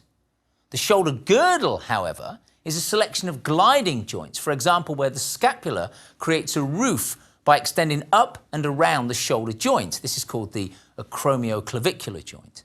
And also, around the front of the shoulder joint, this is the sternoclavicular joint. The movements possible here are elevation, depression, protraction, and retraction.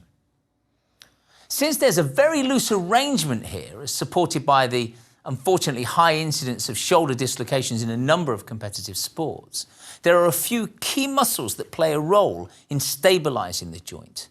These being the long head of the biceps and the rotator cuff muscles. Absolutely vital, and we talk about those in our workout section, so look out for that.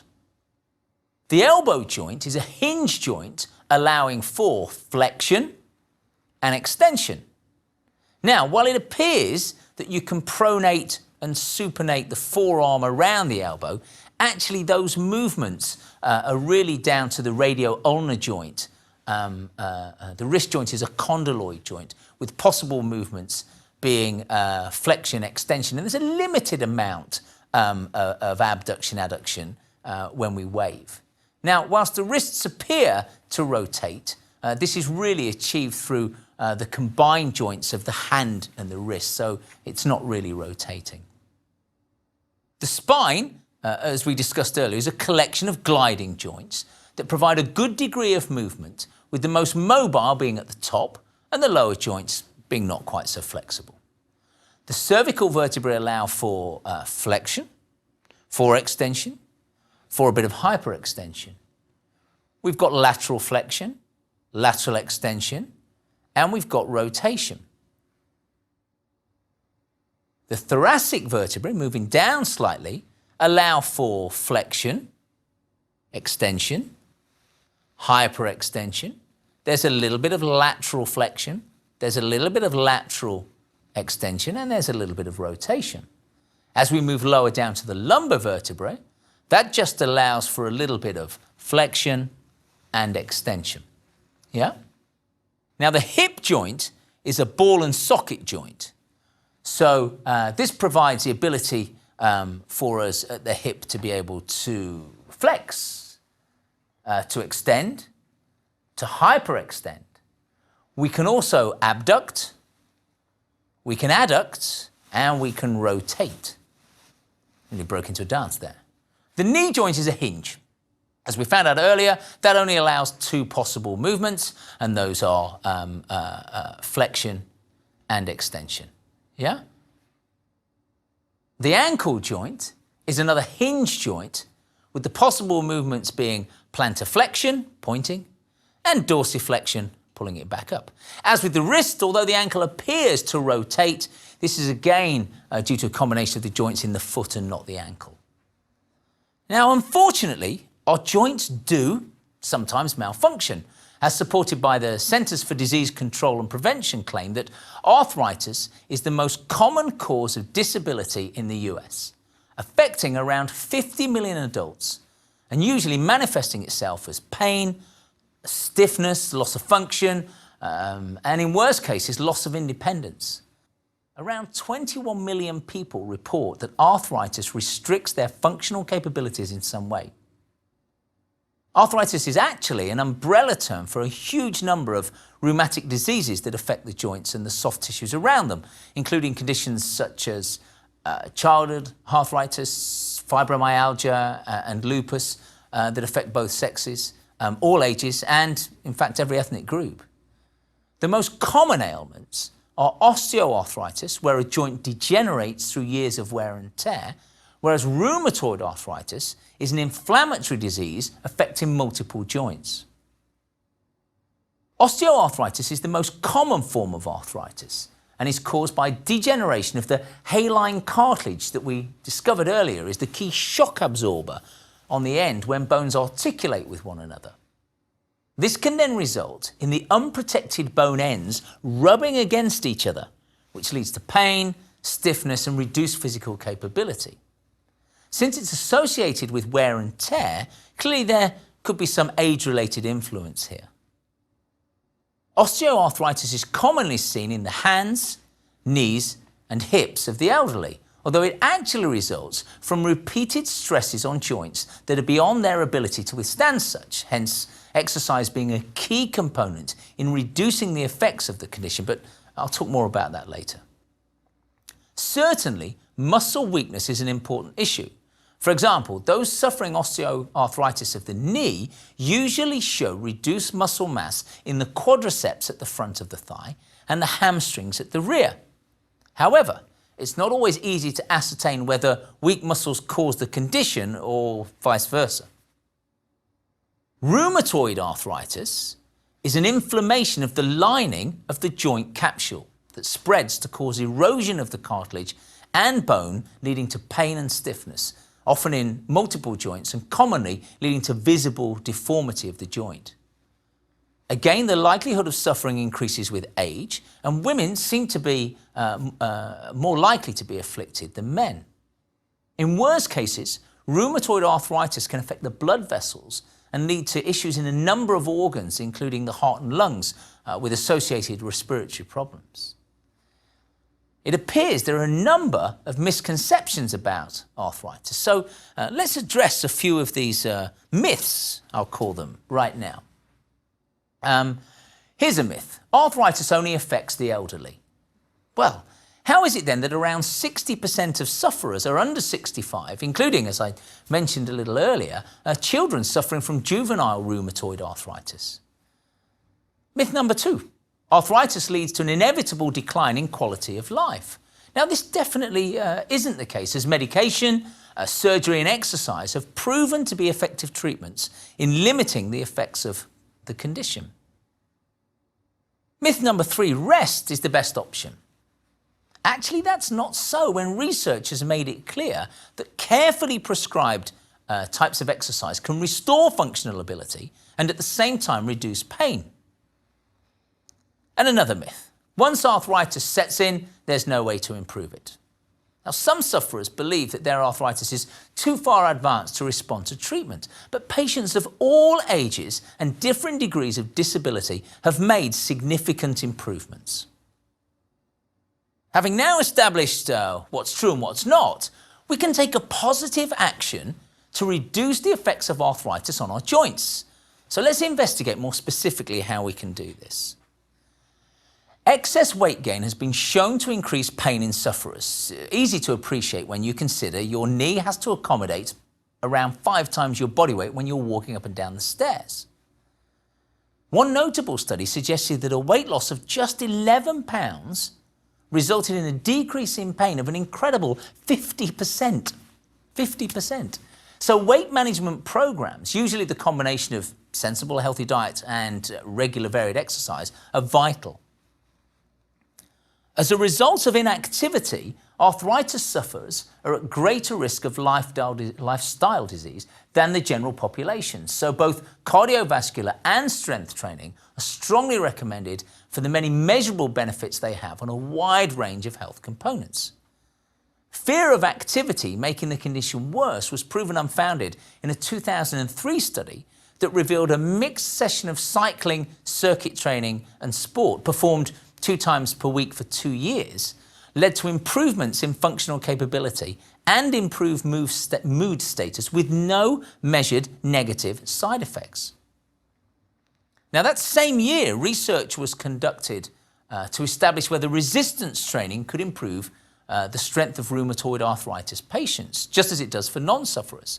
Again, 2 times per week for 2 years was the dosage, and improvements in strength range from 19 to an amazing 59%, clearly proving the efficacy of strength training as a positive treatment option. Inactivity due to arthritis can lead to increased weight, which we know ramps up the risk of high blood pressure, osteoporosis, diabetes, cardiovascular diseases, and some cancers. The American College of Sports Medicine confirms that loss of flexibility, muscle wastage, and depression, all associated with arthritis, can all be positively influenced by exercise, even at just a moderate to low intensity. This now explains why there's been a sea shift in the attitudes within the medical community. Where it was at one time de rigueur to advise arthritis patients to rest and to avoid physical activity, we now find ourselves at a point where Dr. Ronan Rubinoff, a professor at Tufts University and a renowned researcher in the field of musculoskeletal diseases, states that any form of exercise will help to reverse the negative effects of inflammatory disease on muscle, will help to improve function in daily activities, and will significantly decrease the risk of disability. Now, before you launch yourself into an exercise plan to combat arthritis, however, there are a few points worthy of prior consideration. A program should focus on improving cardiovascular fitness, enhancing strength, and increasing flexibility, as these will lead to greater joint mobility and also afford a protective factor to the joints. Those affected by arthritis are generally less fit than their unaffected counterparts, so programs should begin very gently. Existing symptoms such as stiffness and biomechanical inefficiencies imply that exercise will feel harder, so take a sensible approach to combining work and rest periods. Chosen exercise modes need to accommodate the reduced range of motion due to swelling and bone changes. In addition, variety is recommended rather than lots of repetitive movement. As we established that improvements in cardiovascular, strength and flexibility components will be of immense benefit, let's look at the appropriate prescription for each. When considering cardiovascular exercise, the type of activity is crucial. Ideally, choosing methods of exercise that are predominantly non-weight bearing and also that require engagement of large muscle groups via big whole body movements. As mentioned earlier, variety is also a key both to maintain interest and to work your whole body. High impact exercises are clearly not recommended, with suitable options including swimming, aqua exercise, dance, and brisk walking. Cycling is also possible, but for some arthritis sufferers, the repetitive movement in the legs might be an issue. But certainly we're going to avoid jogging and stair climbing, for instance. As with any exercise session, a careful warm-up that incrementally increases in intensity and raises both the heart rate and the core body temperature is essential. In addition, a sensible tactic is to choose supportive, cushioning footwear for weight-bearing activities because they provide shock absorption. The guidelines for the important parameters to guarantee improved cardiovascular fitness, namely intensity, frequency and duration, are as follows. We're looking at about 60 to 80% of your maximum working heart rate, which is calculated by subtracting your age from 220, achieved via incorporating smooth, rhythmical movements involving large muscle groups. Target is 3 to 5 times per week, 5 minutes per session, progressing to 30 minutes duration per session. Now, strength training will enable the muscles, tendons and ligaments to better help to stabilize the joints. They'll offer better shock-absorbing benefits and reduce the stress that wears down the articular cartilage that covers the end of the bones. The actual exercises performed will be selected via a degree of trial and error. The golden rule is simply to work within your comfortable range of movement. If it hurts, don't do it. It's important to allow recovery time for the muscles to refuel and repair, allowing for the miraculous adaptive process that then leads to them becoming stronger. So strength training on consecutive days is a definite no-no. So let's look at our guidelines for strength training. Always begin with a gentle warm-up that smoothly works through the range of motion about the major joints. Avoid exercise that causes particular discomfort at certain joints. And our target now for strength work is 2 to 3 days per week. Ideally, you're aiming to perform 12 repetitions of each exercise, but you may need to sort of work up to this threshold. Avoid high numbers of repetition and heavy loads, as these can cause a greater force impact on the affected joints. And recommended resistance tools are using body weight, weights machines, resistance bands, hydraulic or air machines, if you've seen them. And remember, this series also includes a look at aqua exercise that should be a benefit to arthritis sufferers, and a number of workouts are included from which a range of exercises can be selected for you to use. Finally, let's look at flexibility training. As we've seen from our flexibility lecture in this series, this brings a number of positive benefits, but clearly is of extra importance for the arthritis sufferer who faces reduced mobility if no action is taken. So, our guidelines. You must be warm, so either practice your stretching after a hot bath or perform a gentle warm-up beforehand. Unlike strength training, stretching can be practiced every day. Pay special attention to the key problem areas that affect many of us, particularly as we age, these being the lower back, the hamstrings at the back of the thigh, and the front of the shoulders. Remember, you have a 30-minute stretch workout included in this series, so you could always start there. You could always start today. To avoid stretching unstable joints, ease into each stretch position just to the point of mild tension and hold that for around 30 seconds. Now, don't worry if you notice differences from one side of the body to the other. This will happen, but always avoid any bouncing or jerking movements. In conclusion, then, I hope that you'll now feel encouraged that you've learned not only is it okay for arthritis sufferers to exercise, but it's actually a highly beneficial and obviously cost-effective treatment option. There are a number of different routes to achieving the necessary gains in cardiovascular fitness, strength and flexibility, including joining me for the workouts that come within this series. Only the plyometrics workout can't be easily adjusted for someone with joint pain. The rest are simple to adjust to your level.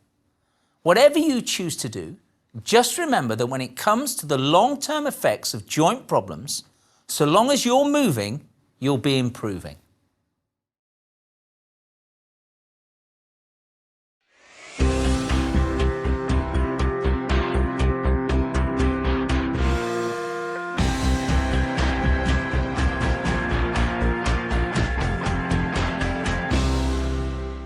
If you've been following this series, by now you'll be aware that improvements in your fitness are brought about by adaptive physiological changes that follow a workout, a principle the sports scientists refer to as supercompensation.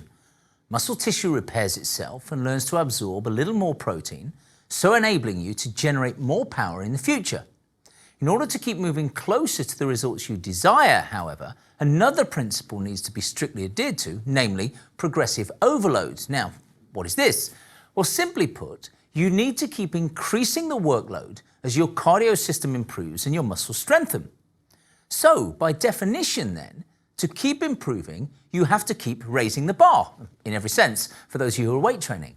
Of course, constantly pushing your body to the limits can carry the risk of a number of injuries. So, to keep your machine fully functional, you need preparation, you need precautions, you need prehabilitation, which is my term for treating injuries before they even occur.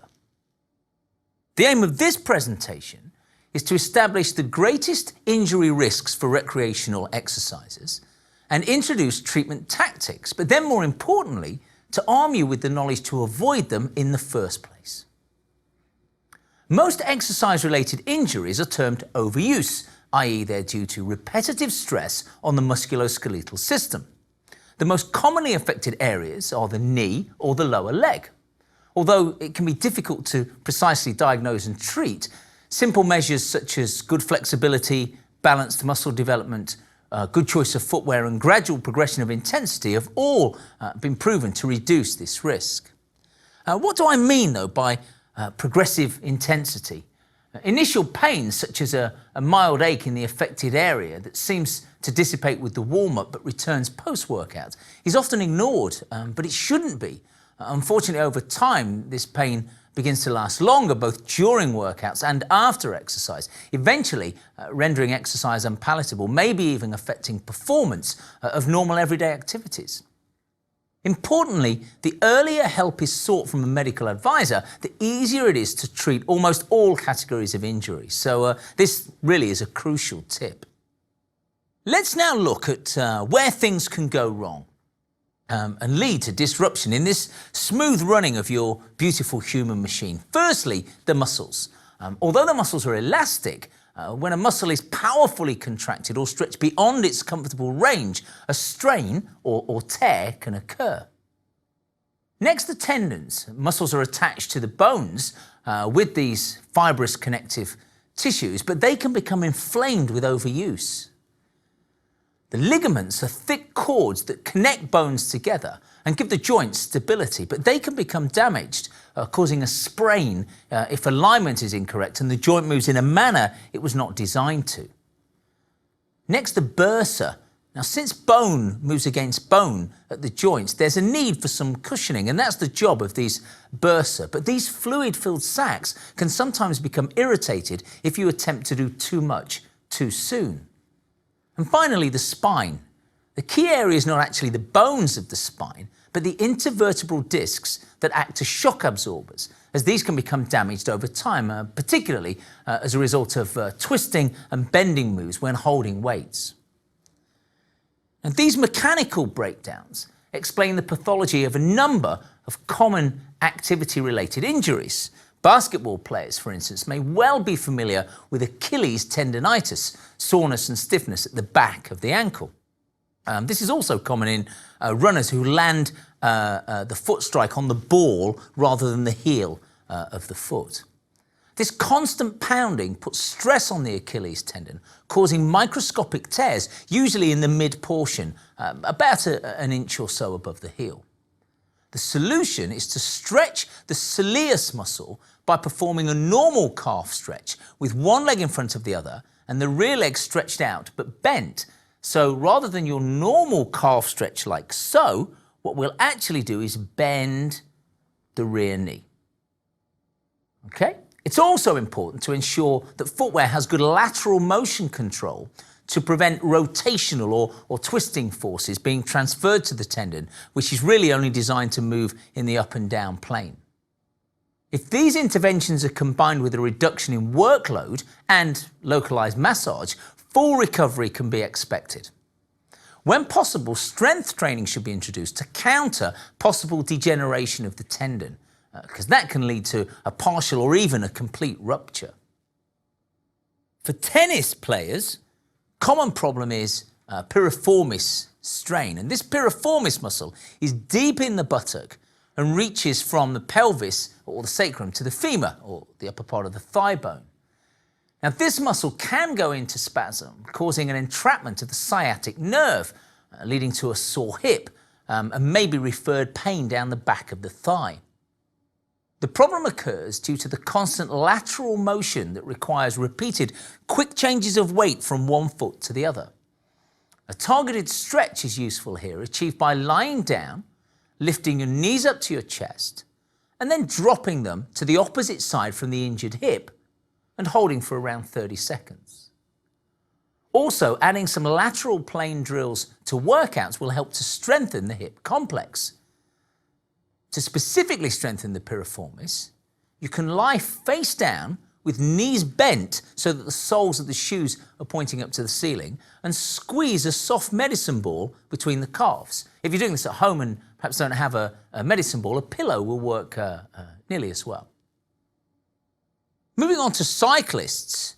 Cyclists are often plagued with what's called patellar tendinitis, an inflammation just below the kneecap, although this can also be a problem for adolescents in a number of sporting disciplines, and is characterized by pain usually noticed when walking down the stairs. Now, usually the problem is the patella and not riding correctly in its groove, combined with a repeated overstretching of the knee via excessive flexion. That's excessive bending. Treatment involves building up strength in the vastus medialis, which is the quadricep muscle nearer the center, as this muscle will help to pull the kneecap back in line. And this can be achieved by focusing on the last 15 degrees of the knee movement on the leg extension machine at the gym, or perhaps performing, if you're at home, quarter squats. So just that last part of the movement there is what does the job. Also worth considering are raising your bike seat slightly and lowering the gears, or if you're spinning, lightening the load, and instead keeping the intensity up by increasing your cadence. For swimmers, unsurprisingly, shoulder soreness is a problem, and this can be caused by rotator cuff impingement. Now, we've talked about these in other lectures. The rotator cuff is that small group of muscles around the shoulder girdle that connect the upper arm to the shoulder blade. Repeated stress on the tendons of these small muscles that surround and stabilize the shoulder blade when the arm is moving can cause rotator cuff impingement. Unfortunately, there's not much room here. It's a very tight structure, so even minor inflammation will cause tissue to be pinched between articulating surfaces. To help prevent this, bring the arm on the affected side across the chest, use the other hand to stretch it by pulling it across, and you'll feel a stretch through the shoulder and the shoulder girdle. Oh, that's nice. Also, what we can do is take a resistance band, holding it in both hands, stretchy piece of elastic, and then simply pull the hands out, but keeping the elbows glued to the ribs. Great exercise for that shoulder girdle. Now let's move on to jogging. Jogging can sometimes lead to plantar fasciitis, which is a strain of the connective band that maintains the longitudinal arch on the base of the foot, which is stretched basically every time the foot bears weight. This is often caused by running on hard surfaces and manifests itself as a dull ache, usually when you wake up in the morning. Sadly, it will be necessary to reduce your weekly mileage, in addition to which taking sessions into the shallow end of the pool will pay dividends. It's always wise to choose running shoes with good arch support, and even consider using orthotics. Competitive runners, rather than joggers, need to watch out for the iliotibial band syndrome, which refers to a friction problem between the thick band of fascia that runs down the outside of the knee and the lateral femoral condyle, or the bottom end of the thigh bone. You may notice a clicking and feel sharp pain on the outside of your knee. If the band is tight, it is more likely to rub, so stretching is essential both in terms of prevention and cure. And for this, you can try lying on your side with a foam roller under the affected area and gently roll up and down so the roller massages the area and stretches the connective tissue. And you can easily improvise with just a cylindrical piece of styrofoam, ideally 4 to 6 inches diameter. You'll need to reduce your training load, and it may be necessary to take anti-inflammatory medication, perhaps even a steroid injection to reduce swelling. And while we're talking injuries, even gardeners and power walkers need to take care, as blisters may sound like a minor problem, but if they cause you to lose active days, they can prevent you from reaching your goals. They're caused by friction and usually affect your heels, soles of your feet and palms of your hands, when the top layer of skin separates from the layer below, resulting in a little bubble. Invest in some decent socks that will not cause your feet to sweat unduly. Opt for gloves in the garden and take the time to visit a good outdoor activity shop to be fitted for your walking shoes. Surprisingly, there's actually a gender influence on injury, specifically the knee, due to the difference in structure of male and female skeletons. As females have relatively wider hips for childbirth purposes, the angle the thigh bone makes with the shin bone is greater than in males. Now, this Q angle, as it's known, is around 10 degrees in men, but nearer to 13 degrees for women, and is thought to be the reason more females record injury to the anterior cruciate ligament, which is one of the two connective bands that cross over in the knee and give it extra stability. Another contributor is the fact that females usually display a greater degree of anterior tilt of the pelvis. So strengthening the gluteal muscles and stretching the hip flexors then should help to realign the pelvis, while strengthening the quadriceps will lend the knee joint more stability. So some ideal exercises will be as follows. So we're trying to counter this feeling of an anterior tilt in the pelvis. So that anterior tilt in the pelvis is like so. So what we're trying to do here is to get some strengthening for the gluteals and a stretching for the hip flexors at the front. Okay, so a great exercise here is a rear lunge with body rotation.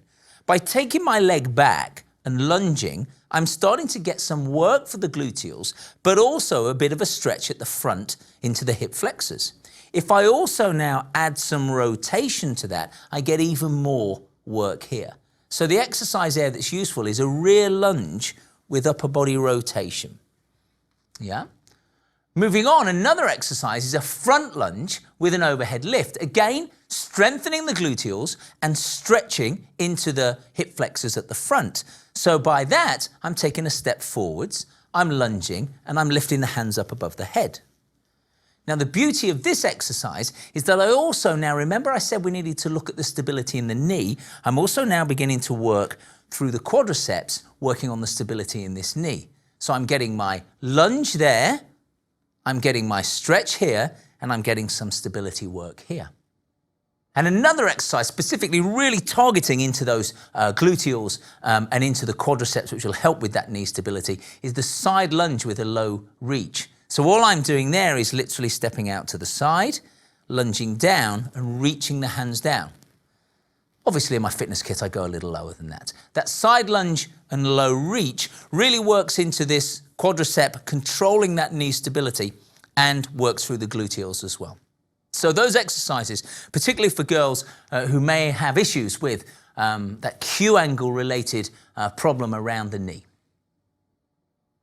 Now let's investigate the actual stages that describe how an injury heals, as these can be clearly defined.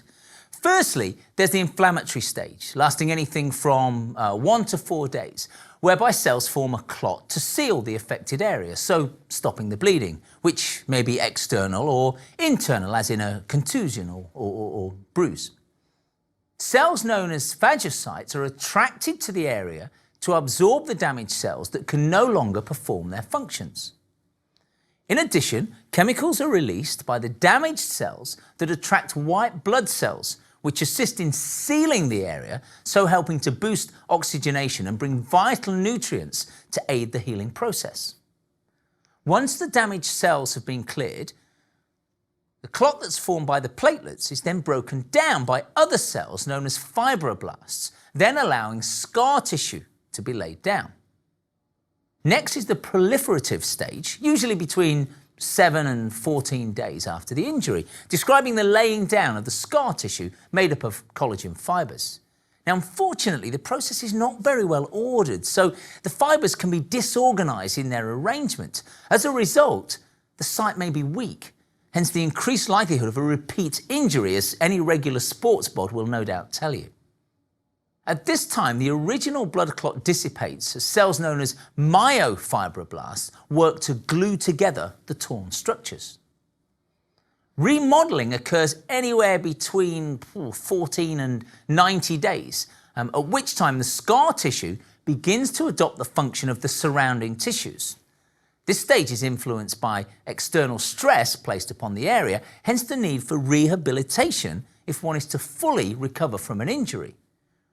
More collagen is usually added here to increase tensile strength, although unfortunately the scar tissue very rarely achieves the full strength and mobility capabilities that you had previously. Now, without wishing to state the obvious, injuries generally give rise to pain, the body's distress call, which is caused by overexcitement of the nerve endings. And it can be classified in 3 ways. Firstly, we have visceral pain, and this refers to cramping, a deep ache or a dull throbbing. It could be constant, it could be intermittent. It's often a referred pain, and so it can be difficult to pinpoint. Somatic pain, however, is easier to identify because the injured party can usually point to the exact location, and it's gnawing. It can hurt to touch. Examples of causes are bone fractures, arthritis, muscle spasms that often can feel worse at the beginning or end of the day. And then finally, naturopathic pain relates to damage to the peripheral nerves or even the central nervous system and manifests itself in contrasting ways. It could be sharp or it could be numbing. And this could be associated with diabetes, AIDS, or perhaps other diseases. So now we've established what pain actually is. Our logical next step is to investigate the multifarious methods by which we can treat it. So this is an area of medicine that's moved a long way forward since the days of take an aspirin and live with it. A significant development in pain management was the realization that preemptive analgesia can block pain before it bites with a class of painkillers called COX-2 inhibitors. These offer arthritis sufferers the benefit of non-steroidal anti-inflammatory drugs without the associated negative side effects to the gastrointestinal system and the kidneys. Here are a few other, perhaps more avant-garde pain management techniques. A pump implanted at a convenient point within the body can deliver small doses of anesthetic every few hours that can inhibit pain without the side effects that higher dosages might elicit. A TENS unit, which stands for transdermal or also transcutaneous electronic nerve stimulation, is a device that applies electrical pulses to relieve neurological pain. Research has shown that it can reduce pain by as much as 50%. Simple tactics such as massage and the application of heat and cold are highly effective. Massage reduces tension around the joint and so frees up the joint space that is often the source of pain. Cold, applied for 15 to 25 minutes at a time, can reduce bruising, swelling, and muscle spasms. Heat applied for 20 to 30 minutes when an injury is past the initial swelling stage can relieve muscle aches and pains and relieve stiffness and sore joints. Acupuncture is thought to interrupt the flow of pain messages and induces an endorphin release that promotes a healing response. Chiropractic focuses on realigning the vertebra in the spine to remove pain caused by pinched nerves, for example, sciatica, and can also involve retraining posture to assist everyday movements. Trigger point therapy describes the practice of injecting anesthetic into the muscle, interfering with the pain signal normally transmitted to the brain. Prolotherapy refers to injections of vitamin A, C, or B12, or perhaps even glucose, as these are thought to promote growth of collagen fibres, of great value at joints where there may have been deterioration. Some of you may be familiar with St. John's wort. It's a herb often taken to counter depression and also used to relieve or to help the relief of pain. But research into its effects have not necessarily proven its merits, and as with any drug, it could be harmful to certain individuals, so always consult your GP before consuming. Now, encouragingly, any activity that stimulates the body to release the natural opiates, i.e. endorphins, can help pain management. So simply watching a funny television show or a DVD has its value. So should the worst happen and you find you're suffering from an acute injury resulting from an instantaneous traumatic incident, or perhaps a chronic injury resulting from a minor irritation that builds up over time, but don't have easy access to the various treatment protocols I've just mentioned, remember the RICE regime. First of all, rest, as there are no awards for trying to die like a hero during your sporting pursuits or your workouts. So listen to your body and take a day off if it's telling you to. That's a point I mentioned in a few of the other lectures. ICE helps to counter the inflammation caused by injury, as we discovered earlier. So use for around 15 minutes every hour, but ensure it's wrapped, because that'll avoid it damaging your skin on contact. Compression will counter the inevitable swelling that follows an injury, but this is, remember, part of the healing process. An elastic bandage can help to contain it, preventing it becoming excessive, which is when we then lose function. An elevation will assist your circulatory system as it gradually removes the excess fluid around an injured site, so you can speed things up by resting and supporting the affected limb in a lifted position. Let's now explore the psychology of injury, as it's clear this can be as important a factor as the physiological implications, although it's perhaps not so easy to appreciate. The physical implications, such as pain, restricted function, and the rigor of treatment, are clearly identifiable. But there are also emotional, social, and self-perception dimensions as follows. Emotionally, trauma can accompany injury, and there may also be feelings of loss. There will be the stress of taking on treatment and rehabilitation, which can be magnified if there are also doubts about future ability to perform at previous physical capability levels. Socially, there might be concerns regarding separation from family, friends, and teammates that could be compounded by the loss of a key role, for example, being the group leader who organises swim sessions for friends, or perhaps the golf club captain. Building relationships with treatment providers can be challenging, as will be the necessity to depend upon others for support, either temporarily or, in worst-case scenarios, permanently. And then self-perception. This will be affected via the loss of control, possibly having to deal with altered physical status, and perhaps also the necessity to make critical decisions regarding treatment options. The requirement to adjust life goals could also present a difficult phase. So it's vital to understand that psychological state has a direct impact on recovery from injury, hence it being estimated that around 8% of injured athletes are given counselling to help them to avoid the negative behaviours that could impede the rehabilitation process. Thought patterns can be irrational and lead to what is known as cognitive distortion, and this can be categorised as follows. Firstly, catastrophising. And this refers to the exaggeration of the severity of an injury, so it's important to ascertain all the facts and keep a realistic perspective on the recovery process. Overgeneralization extends the impact of an injury to areas that are actually unaffected, so it's important to focus on all the things you can do rather than the small number you can't. Personalizing relates to the mindset of assuming responsibility for the injury. Why is it always me who ends up injured? Keep a foothold on reality by reminding yourself that friends and teammates have also been injured. Selective abstraction describes the concept of taking a specific aspect of injury and blowing it out of proportion. For example, assuming that just because someone you know had a similar injury and never fully recovered, then neither will you. Instead, focus on the number of people you know who did fully recover and ask the medical staff attending you, as they will cite cases of others who did the same. Absolute thinking is the idea that your injury is an all or nothing situation, leaving you assuming you are no longer of use to your family or your team. Take time to consider all the things you can do to contribute to making things better for those around you. You'd be surprised how much you can give, even in an injured state. At the top of this presentation, I mentioned preventive measures, coining the phrase prehabilitation, describing the hypothetical concept of treating injuries before they occur, so removing the need for rehabilitation.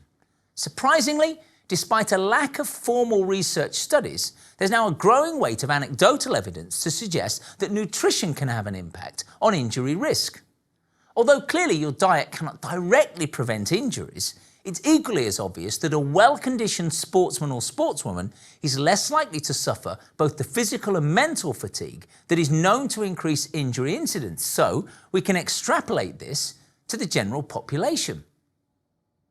Carbohydrate is the primary fuel for the muscles and brain, good stores enabling prolonged exercise effort before fatigue kicks in, importantly, allowing maintenance of good posture and correct technique that will reduce risk of an incident. However, nutrition plays a more significant role in the recovery from injury as follows. Protein plays a major role in repairing muscle tissue, in addition to contributing to fibroplasia, a key stage in the wound healing process. Including lean meat, fish and pulses in your diet will satiate your protein requirements.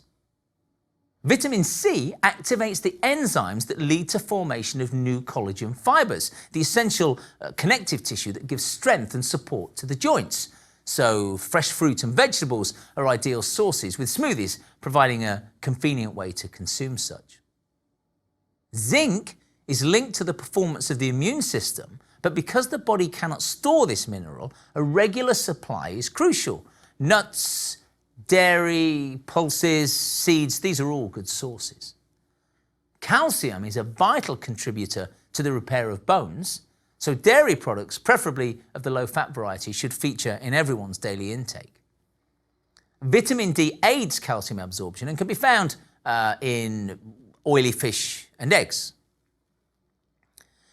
Now we reach really the most important point in this presentation. These are my tips to help you to avoid injury in the first place. Unsurprisingly, I'm going to start with warm-up. Always gently increase your core body temperature, ideally through rhythmic movements of the whole body that start small and then gradually go through your full, comfortable range of motion around each joint. By doing this, you'll not only heat the muscles and therefore render them more malleable and less likely to tear under stretch, but you'll also pump more synovial fluid into your joints, so leading to less friction as you move. Another benefit is that blood viscosity reduces, so you're able to transport oxygen to your working muscles more swiftly. Not just injury prevention then, an adequate warm-up will significantly improve your workout performance. Next, technique. The most common gym injuries are actually related to poor technique. Be aware of your alignment, ensuring your movement patterns feel natural, and follow the biomechanics of your body. Now, a good example of this would be a squat, when quite often the knees drop in on a squat. Now, the knee is a hinge joint. As we discovered earlier, it only bends in one direction, and the danger is that when we squat, the knees drop in and we get this sideways movement causing stress on the connective tissues. So a tip here is use the mirrors to check your posture, always keeping your shoulders back and down and your tummy pulled in. Focus. Now, elite sportsmen, sportswomen have for many years espoused the significant impact upon performance of having a positive frame of mind. You've heard the phrase being in the moment, and this will allow you to observe your mental checklist before and during every exercise within your workout, ensuring you're engaging the right muscles at the right time. Should your mind begin to wander, you'll almost certainly fall foul of the above point, and so you'll be inviting injury. Overtraining. By not giving your body enough time to sufficiently recover, you might head into your next workout before your stores of adenosine triphosphate and glycogen have been replenished.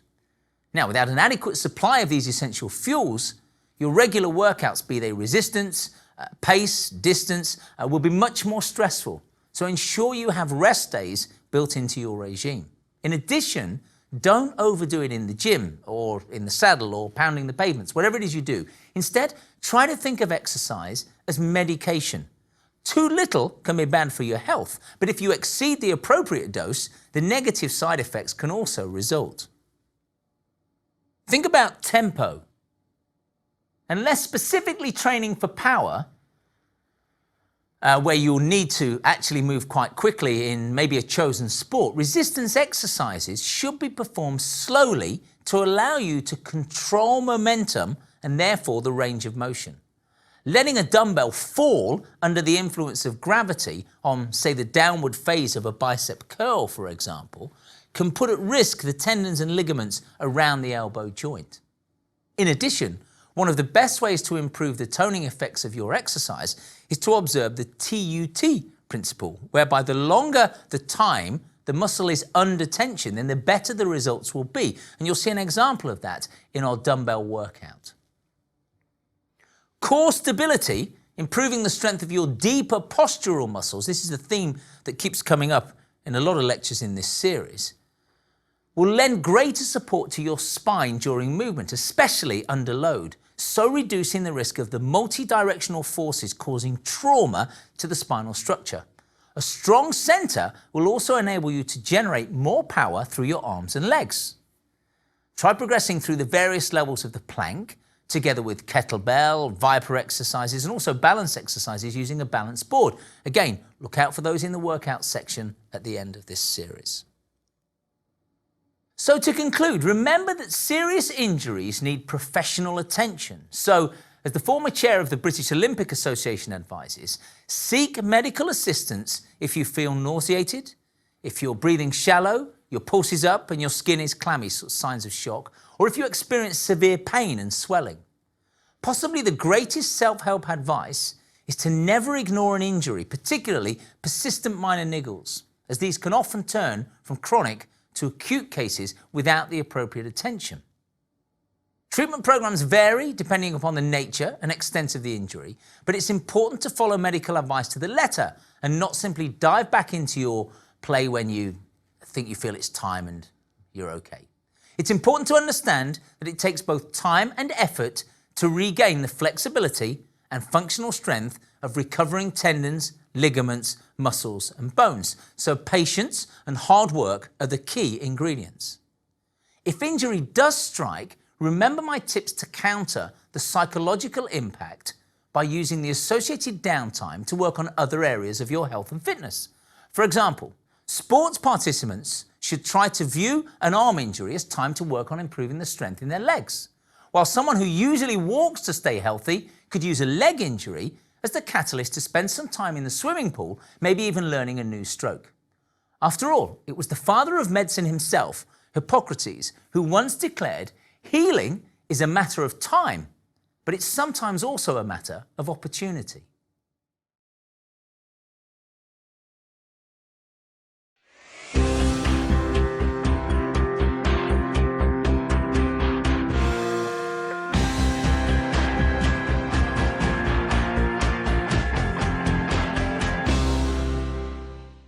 Fall-related injuries affect a third of people over 65 each year, resulting in around 450,000 admissions to hospital and more than 19,000 fatalities, adding up to an estimated annual bill of an incredible $28.2 billion in the United States alone. Among older adults, by that I mean 65 or older, falls are the leading cause of death from injury and also the most common cause of non-fatal injuries and hospital admissions for trauma. The New York Times in 2010 reported that most of these falls are caused by a decline in balance.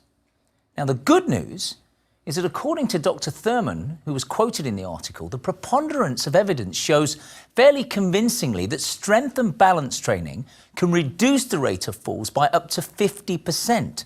As a result, the Department of Health and Human Services revised its National Physical Activity Guidelines to include a recommendation for the elderly to include balance exercises as part of their overall physical activity regime. Now, there can be many causes of falls, but fortunately, there are a number of simple preventive exercise measures you can take that can significantly reduce your risk of becoming another one of those statistics. In addition to carrying the potential to preserve life, balance training is an essential component in rehab after many lower limb, pelvis and lumbar spine injuries, and is vital for elite sports performers across a wide range of disciplines. So the purpose of this lecture is to investigate what do we mean by balance, and to investigate the exercises that will help to maintain our independence and improve our quality of life from today and for the rest of our lives. Now, this is a very interactive lecture, so if you're not dressed for activity, you might want to press pause and go change now. If you have a fitness ball or a medicine ball and a mat, then get those as well. If not, we'll be able to make do with a chair, a stool, a towel, and you'll be good to go. You'll see why later. Now, balance is required in nearly every daily activity, although it's one of those things we often take for granted. Rising up from your chair, picking up your bag, taking your first step as you set off walking, they're all impossible without stabilizing your body beforehand. Now, we're all familiar with balance in terms of, standing on one leg from playground games when we were children. But balance is what corrects you if you stumble on uneven ground or if someone bumps into you. So clearly then, it can be viewed as either a static or a dynamic equilibrium. You may remember that's something we talked about in the skill-related fitness components right back in our first lecture. It can also be conscious, as in bracing yourself against a stiff wind or in preparation for contact in a sporting activity. It's dependent upon three key processes within the body, namely the visual, the vestibular, and the somatosensory systems. Now, the visual system provides information to your brain regarding where the body is in space, also how fast it's moving, and the immediate environment, particularly feeding back detail of possible obstacles by using depth perception and peripheral sight skills. The vestibular system refers to the sensors in the inner ear that respond to the position of your head, causing your brain to send a message to your body to right itself when you're off center, for example, when you stumble. And then finally, the somatosensory system that relies upon the sensors in the skin and the muscles to relay information to the brain regarding pressure, touch, and the position of your limbs. As an example, this would be key in stimulating you to engage your core muscles that will be absolutely necessary when stepping out into that strong wind we mentioned earlier. Now, the combined efforts of these three systems is what's referred to as proprioception, the ability to detect your position in space and to correct it as necessary. Now, sadly, falls do occur, as we mentioned earlier, particularly in the elderly, and can often lead to a downward spiral. So let's begin by looking at a number of factors that cause falls. Clearly, the first one is poor balance. It's the most important, and it can be caused by a slowing of the reflexes due to aging process. This happens within the brain, but also weaker muscles and possibly certain conditions, for example, arthritis, that lead to reduced mobility and slower movement. Restricted vision, that again is an age-related issue. This can compound the previous point, resulting in a diminished appreciation of potential trip hazards. History is involved. People who have fallen previously are actually at greater risk of a repeat, usually as a result of the fall introducing a fear factor that leads to being less active, and so vital movement skills are lost, and due to the use it or lose it principle that we're familiar with in fitness, it's important to stay active. Medical conditions, in addition to balance issues related to certain conditions, for example, Parkinson's disease, low blood pressure, low glucose levels, as a result of, perhaps as a byproduct of other conditions, may lead to dizziness, and again, that leads to an increased risk of falling. There are environmental factors, from curbs to fire hydrants to changes of road surface, power leads, rugs, pets in the home. We face a huge number of potential hazards every day.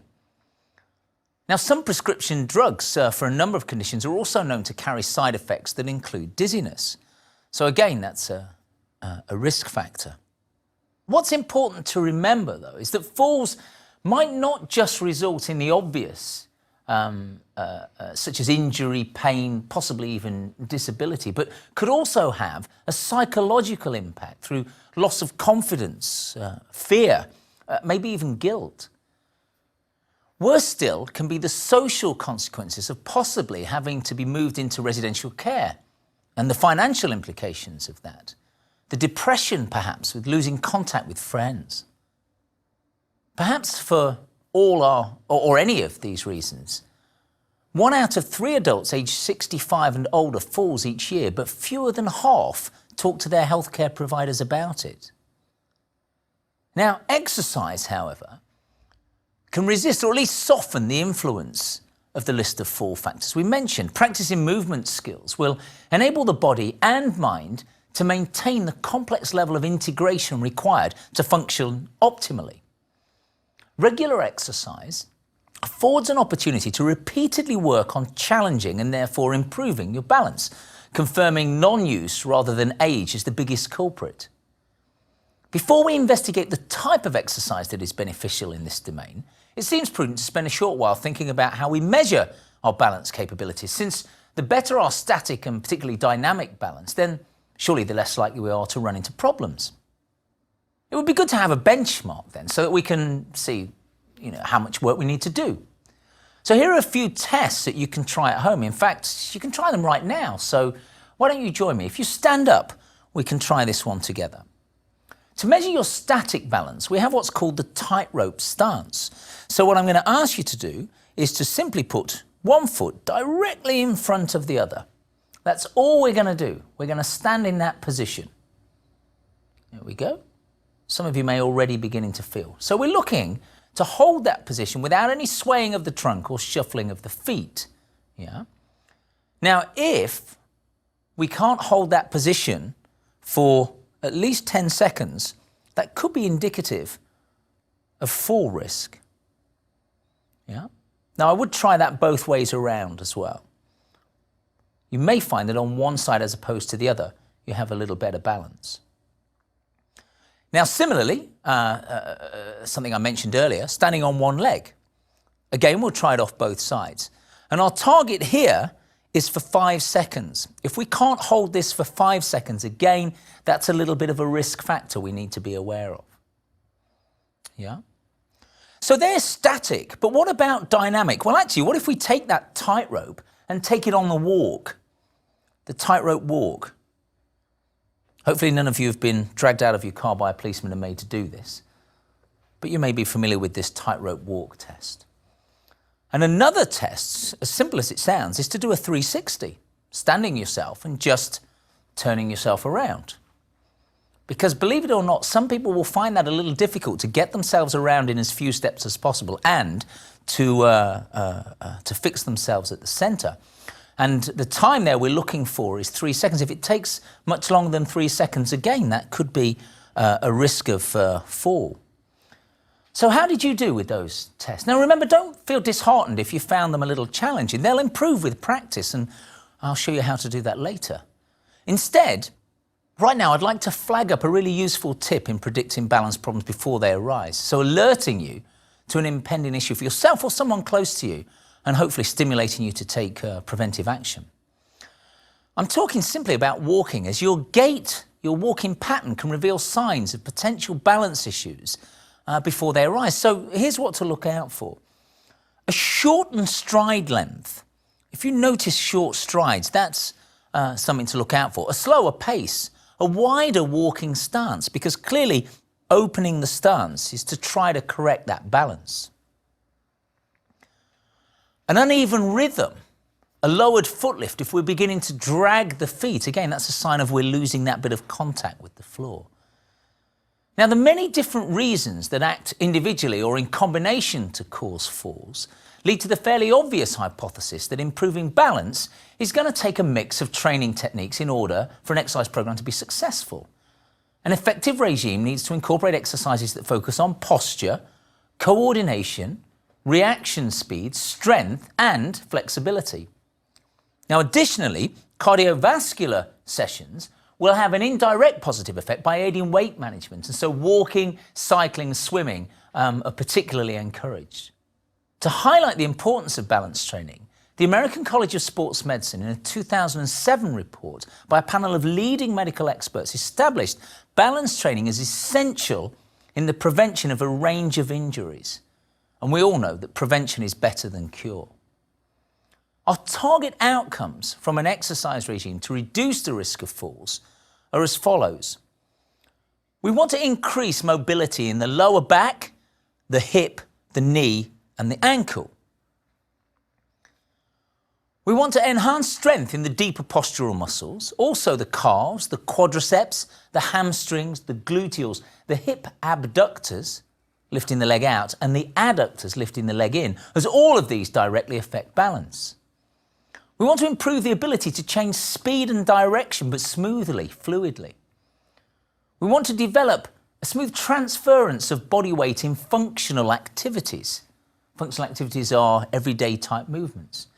Now, be aware before setting out on this exercise journey, you'll find that you're excellent at certain exercises, average at some, and downright dreadful at others.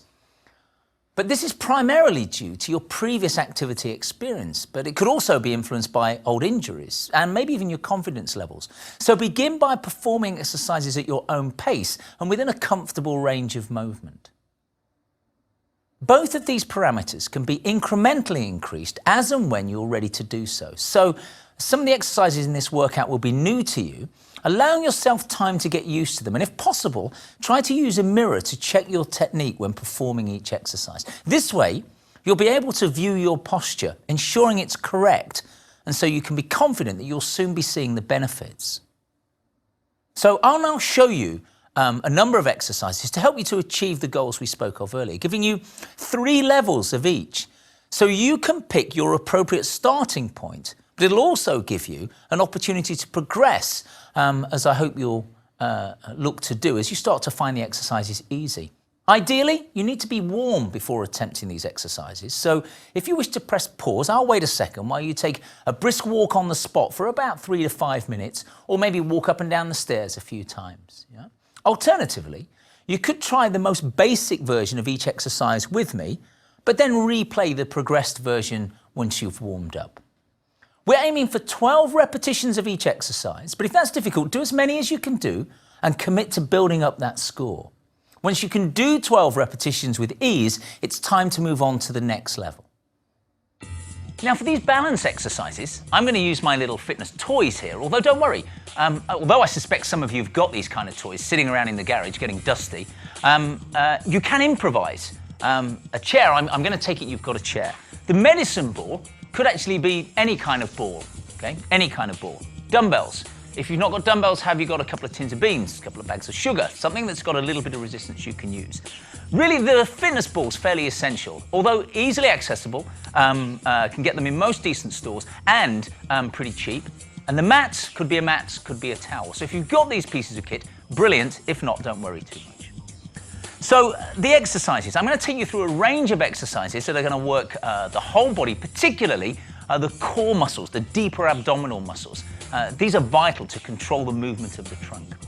So what I'm going to do is walk you through, remember 3 levels we talked about for each exercise. Your job is to try and pick which level suits you, but also you then have the opportunity to progress. Now, what I'm going to do is just show you a couple of repetitions of each exercise, get you started, and then your job is to press pause and do 12 repetitions of each exercise. And I'm going to trust you to do that. So let's start first of all with our power hop. So the aim here is to control our movement side to side. So I'm going to start very simply with a step touch. So hope you're going to join me with this.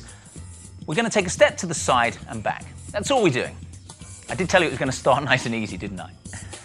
But just in case you didn't get a thorough warm-up, this will help you continue that warm-up. So first of all I'm looking to do is to control this lateral movement. Yeah? Now this will involve certain elements of deceleration as I go into this position, and you'll notice I'm taking a little bit of a sink on each side. Okay, that's important as we now move it on to the next level. The next level being a hop and touch. So now I've got to work a little bit harder to control that lateral movement to stop me toppling over. So the abdominals are in tight and you'll see there's a little sink here. Now, I'm not looking to jump too high, I'm looking to move side to side, okay? Our third level, to make that a little bit more difficult, and now I want more of a sink, is from side to side, and again, I'm looking to control that momentum with a little sink. As soon as you land, I want you to bend the knee, soften the ankle, to lower yourself down into that little hop position before we move on. So, pick your level, you're looking for 12 repetitions, press the pause, and away you go.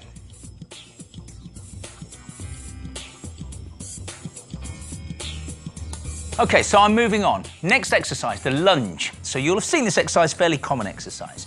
First of all, to help us with our balance, I'm going to ask you to take your feet hip width apart. Yeah? I'm going to take one foot back, rest it on the ball of the foot, and my lunge position now is simply lowering down.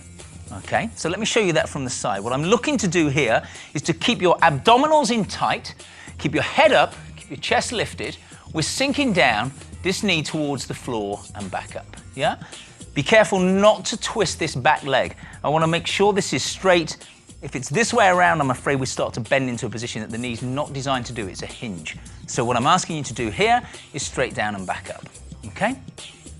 So that's our first level, that's the easier level. We can progress that by lifting the rear foot. Now, there's an important point here. I'm going to bring in my chair, make sure it's a sturdy chair.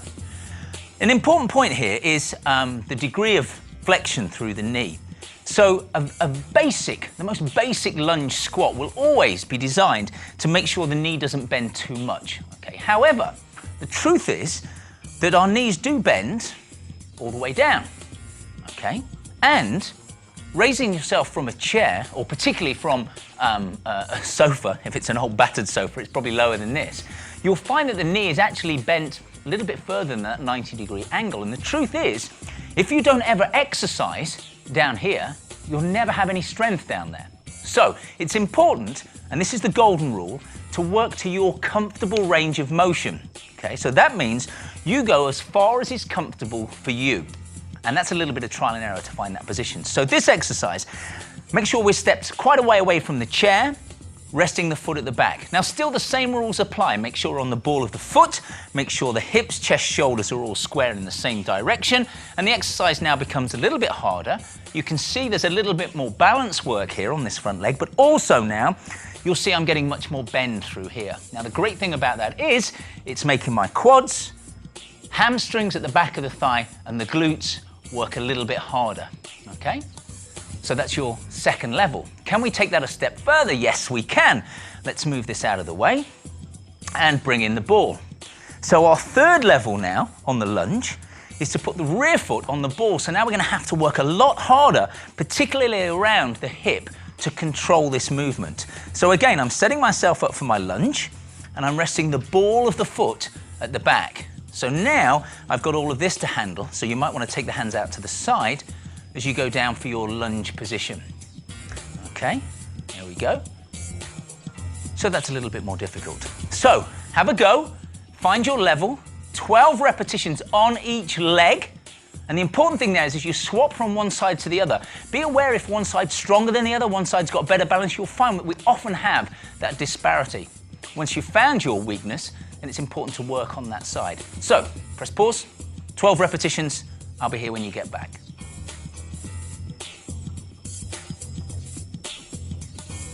So we're moving on now to squat and press. Now the squat, since you're on both feet, doesn't seem that difficult an exercise in terms of balance, but we can work with this. So, careful how you pick up your weights. Remember, dumbbells if you've got them. If not, tins of beans, bags of sugar. Feet are about hip width apart. So first of all, I'm asking you to squat. So this exercise, all I'm asking you to do is bend the knees. Imagine you're sitting down. So, a couple of tips. First of all, make sure that you keep your abdominals in tight, and I'll show you what that looks like from the side. What we've got to be careful of here is not letting the abdominals drop down. Keep them pulled in tight so that we've got a nice natural curve through the lower spine. Also, be aware that the dumbbells might start to fall forwards. So we keep the shoulders back and down, we keep the abdominals in tight as we sit down into our squat. And bearing in mind what we've just said, you go as low as is comfortable for you, okay? Golden rule is if it hurts, don't do it. So, we go as low as is comfortable. Make sure we're balanced in terms of pressing through the right and the left foot. And also what I'm going to ask you to do is to just lift up your big toe as you go down. That helps you to press the weight through the heels, which makes sure we engage as the primary mover in this exercise, the glutes, okay?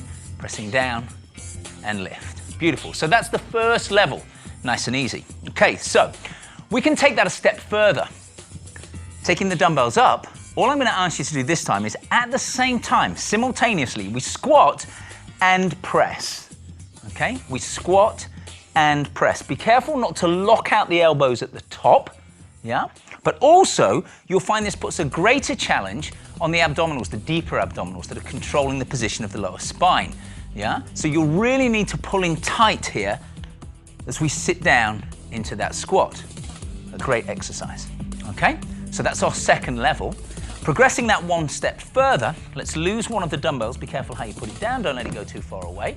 What I'm going to ask you to do now is to take one leg, opposite hand, like so, and what we're going to do now is as we squat down, you'll see I've taken this one out for balance, we press up. Now, you'll find with this that you won't be able to squat quite as low as before, yeah? But this is a really great exercise for the quads, for the hamstrings, for the glutes, and in fact, there's some research at San Diego University that showed that the best exercise you can do for the glutes is the single leg squat. So if the buns of steel you're after, this is the exercise, okay? Abdominals are in tight, pressing up at the same time. So you need to pick your level, decide which level you're doing. 12 repetitions, remember with that last exercise, that's 12 on each leg. Away you go.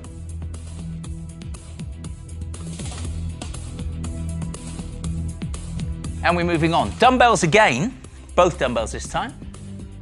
I'm going to ask you to put one foot forward, one behind, resting on the ball of the foot, keeping the weight on your front foot. So 3 levels to this exercise. All I'm going to ask you to do there is to keep the elbows slightly bent. Okay, it's a raise, lateral raise, working into the shoulders. Beautiful. Elbows are slightly bent, lifting to just slightly higher than shoulder level, about head height, okay? That's our easiest level, okay? We can change that slightly by at the same time lifting the rear leg. As we lift. Now, important point here, we need to be careful of the alignment in the lower spine. What may happen here is we start to get an exaggerated curve. So I'm going to ask you to take a slight forward body lean on this as you lift the leg behind. So now we're working into the shoulders, but we're also now working into the glutes, working into the hamstring at the back, and really working into those abdominals, keeping them pulled in tight. So like so, and lift. So that's our second level. Taking that one step further, we're now going to take a full forward hinge. The hinge is from the hip, so be careful, we're not rounding the spine. So that natural position with the abs in tight, head lifted, you drop the top of the head forwards. So now we're working into the back and shoulders with that lift, working into the glutes as we lift the leg, really working into the abdominals now that are challenged to stop the hips from dropping down. Yeah? Drop the top of your head forwards as we lift. Slow is better on these balance exercises. Pick your level, and I'll take 12 repetitions from you, please.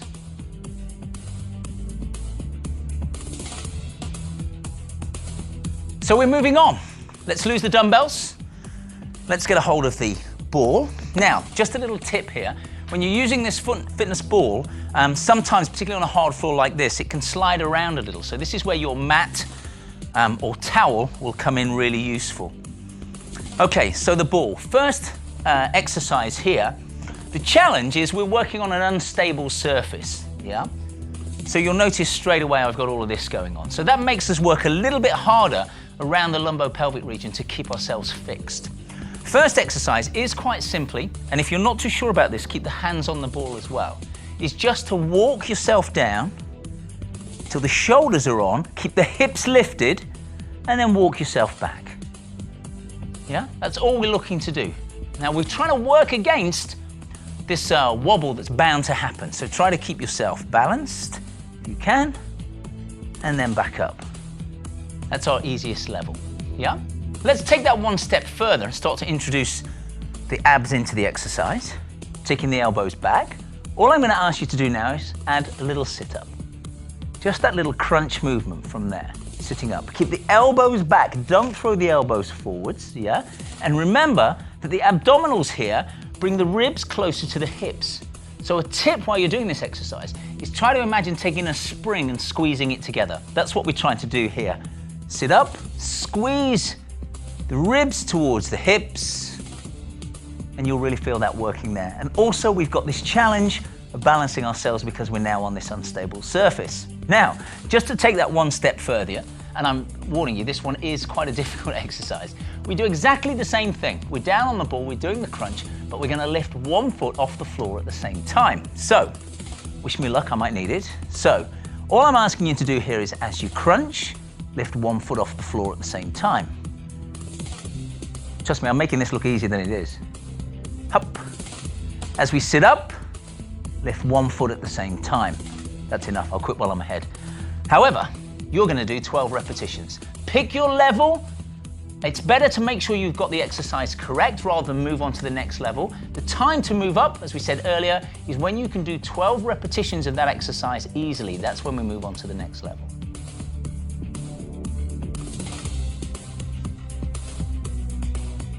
Now, still with the ball, we're gonna flip over and do a little bit of press-up work. Now, first of all, what I'm gonna ask you to do is to just hold the position. So what we're looking for here is a static contraction through the deeper abdominal muscles. But also, we start to move now into the shoulder girdle. So we're working the smaller muscles around the shoulder blade. So rather than the actual shoulder muscle, the deltoid that we worked earlier, we're working the rotator cuff muscles. There are 4 small muscles that stabilize the shoulder blade. So this is what we're gonna do. The first exercise, holding the ball on the knees, make sure the weight is forwards, and all I'm asking you to do here is hold that position, yeah? What we're trying to do is work against gravity, which is pushing your hips down. Now that's not a good position to be in, because that's gonna put a lot of strain on the lower back. So what we're looking to do is build up the time we can hold this position. If you feel yourself start to sag in the middle, that's the time to walk back out of it, take a rest, yeah? Our next level, if you find that easy, is to just go from there down into our press up and back up. The hands are slightly to the side of the ball, but you can see now we're working against this. Be aware on the press ups that when you come up to the top, we don't lock out the elbow. Okay, it puts a little bit of strain on the tendons around the elbow. So I'm going to ask you to keep them slightly soft when you come up to the top. If there's a little bit of this shaking going on, that's good. That's what we're working against. Yeah. And just in case you haven't guessed what's coming next, we move on to the full press up. Onto your feet, keep the abdominals in tight, chest onto the ball and back up.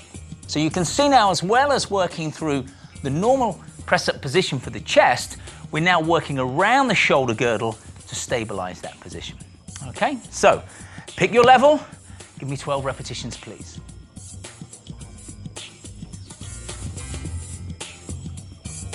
Okay, so these last 2 exercises on the mat are slightly different in that rather than looking for our 12 repetitions, we're looking to build up the time we can hold the position I'm going to put you in. Now, what we're doing here is challenging, mainly gravity, challenging your core muscles to maintain good alignment through the spine. So the first exercise is what we call a T-stand. I'm going to ask you to place this hand down, this knee, this foot. All I'm looking for here is to get a nice long position from the top of your head, down through your tailbone, down through your heel, yeah? Now, what gravity is trying to do is drop us down here, or worse still, make us twist.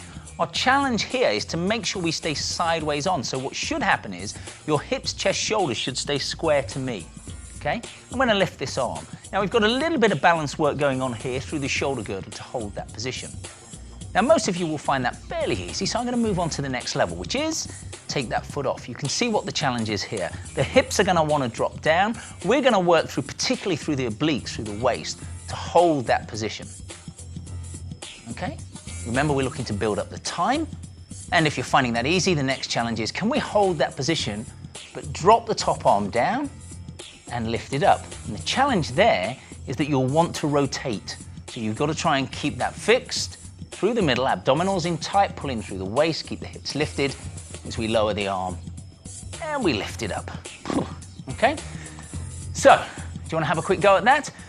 The aim is just, hopefully we can get for about 5 seconds and then gradually begin to increase that as we go through time. But pick your level first of all.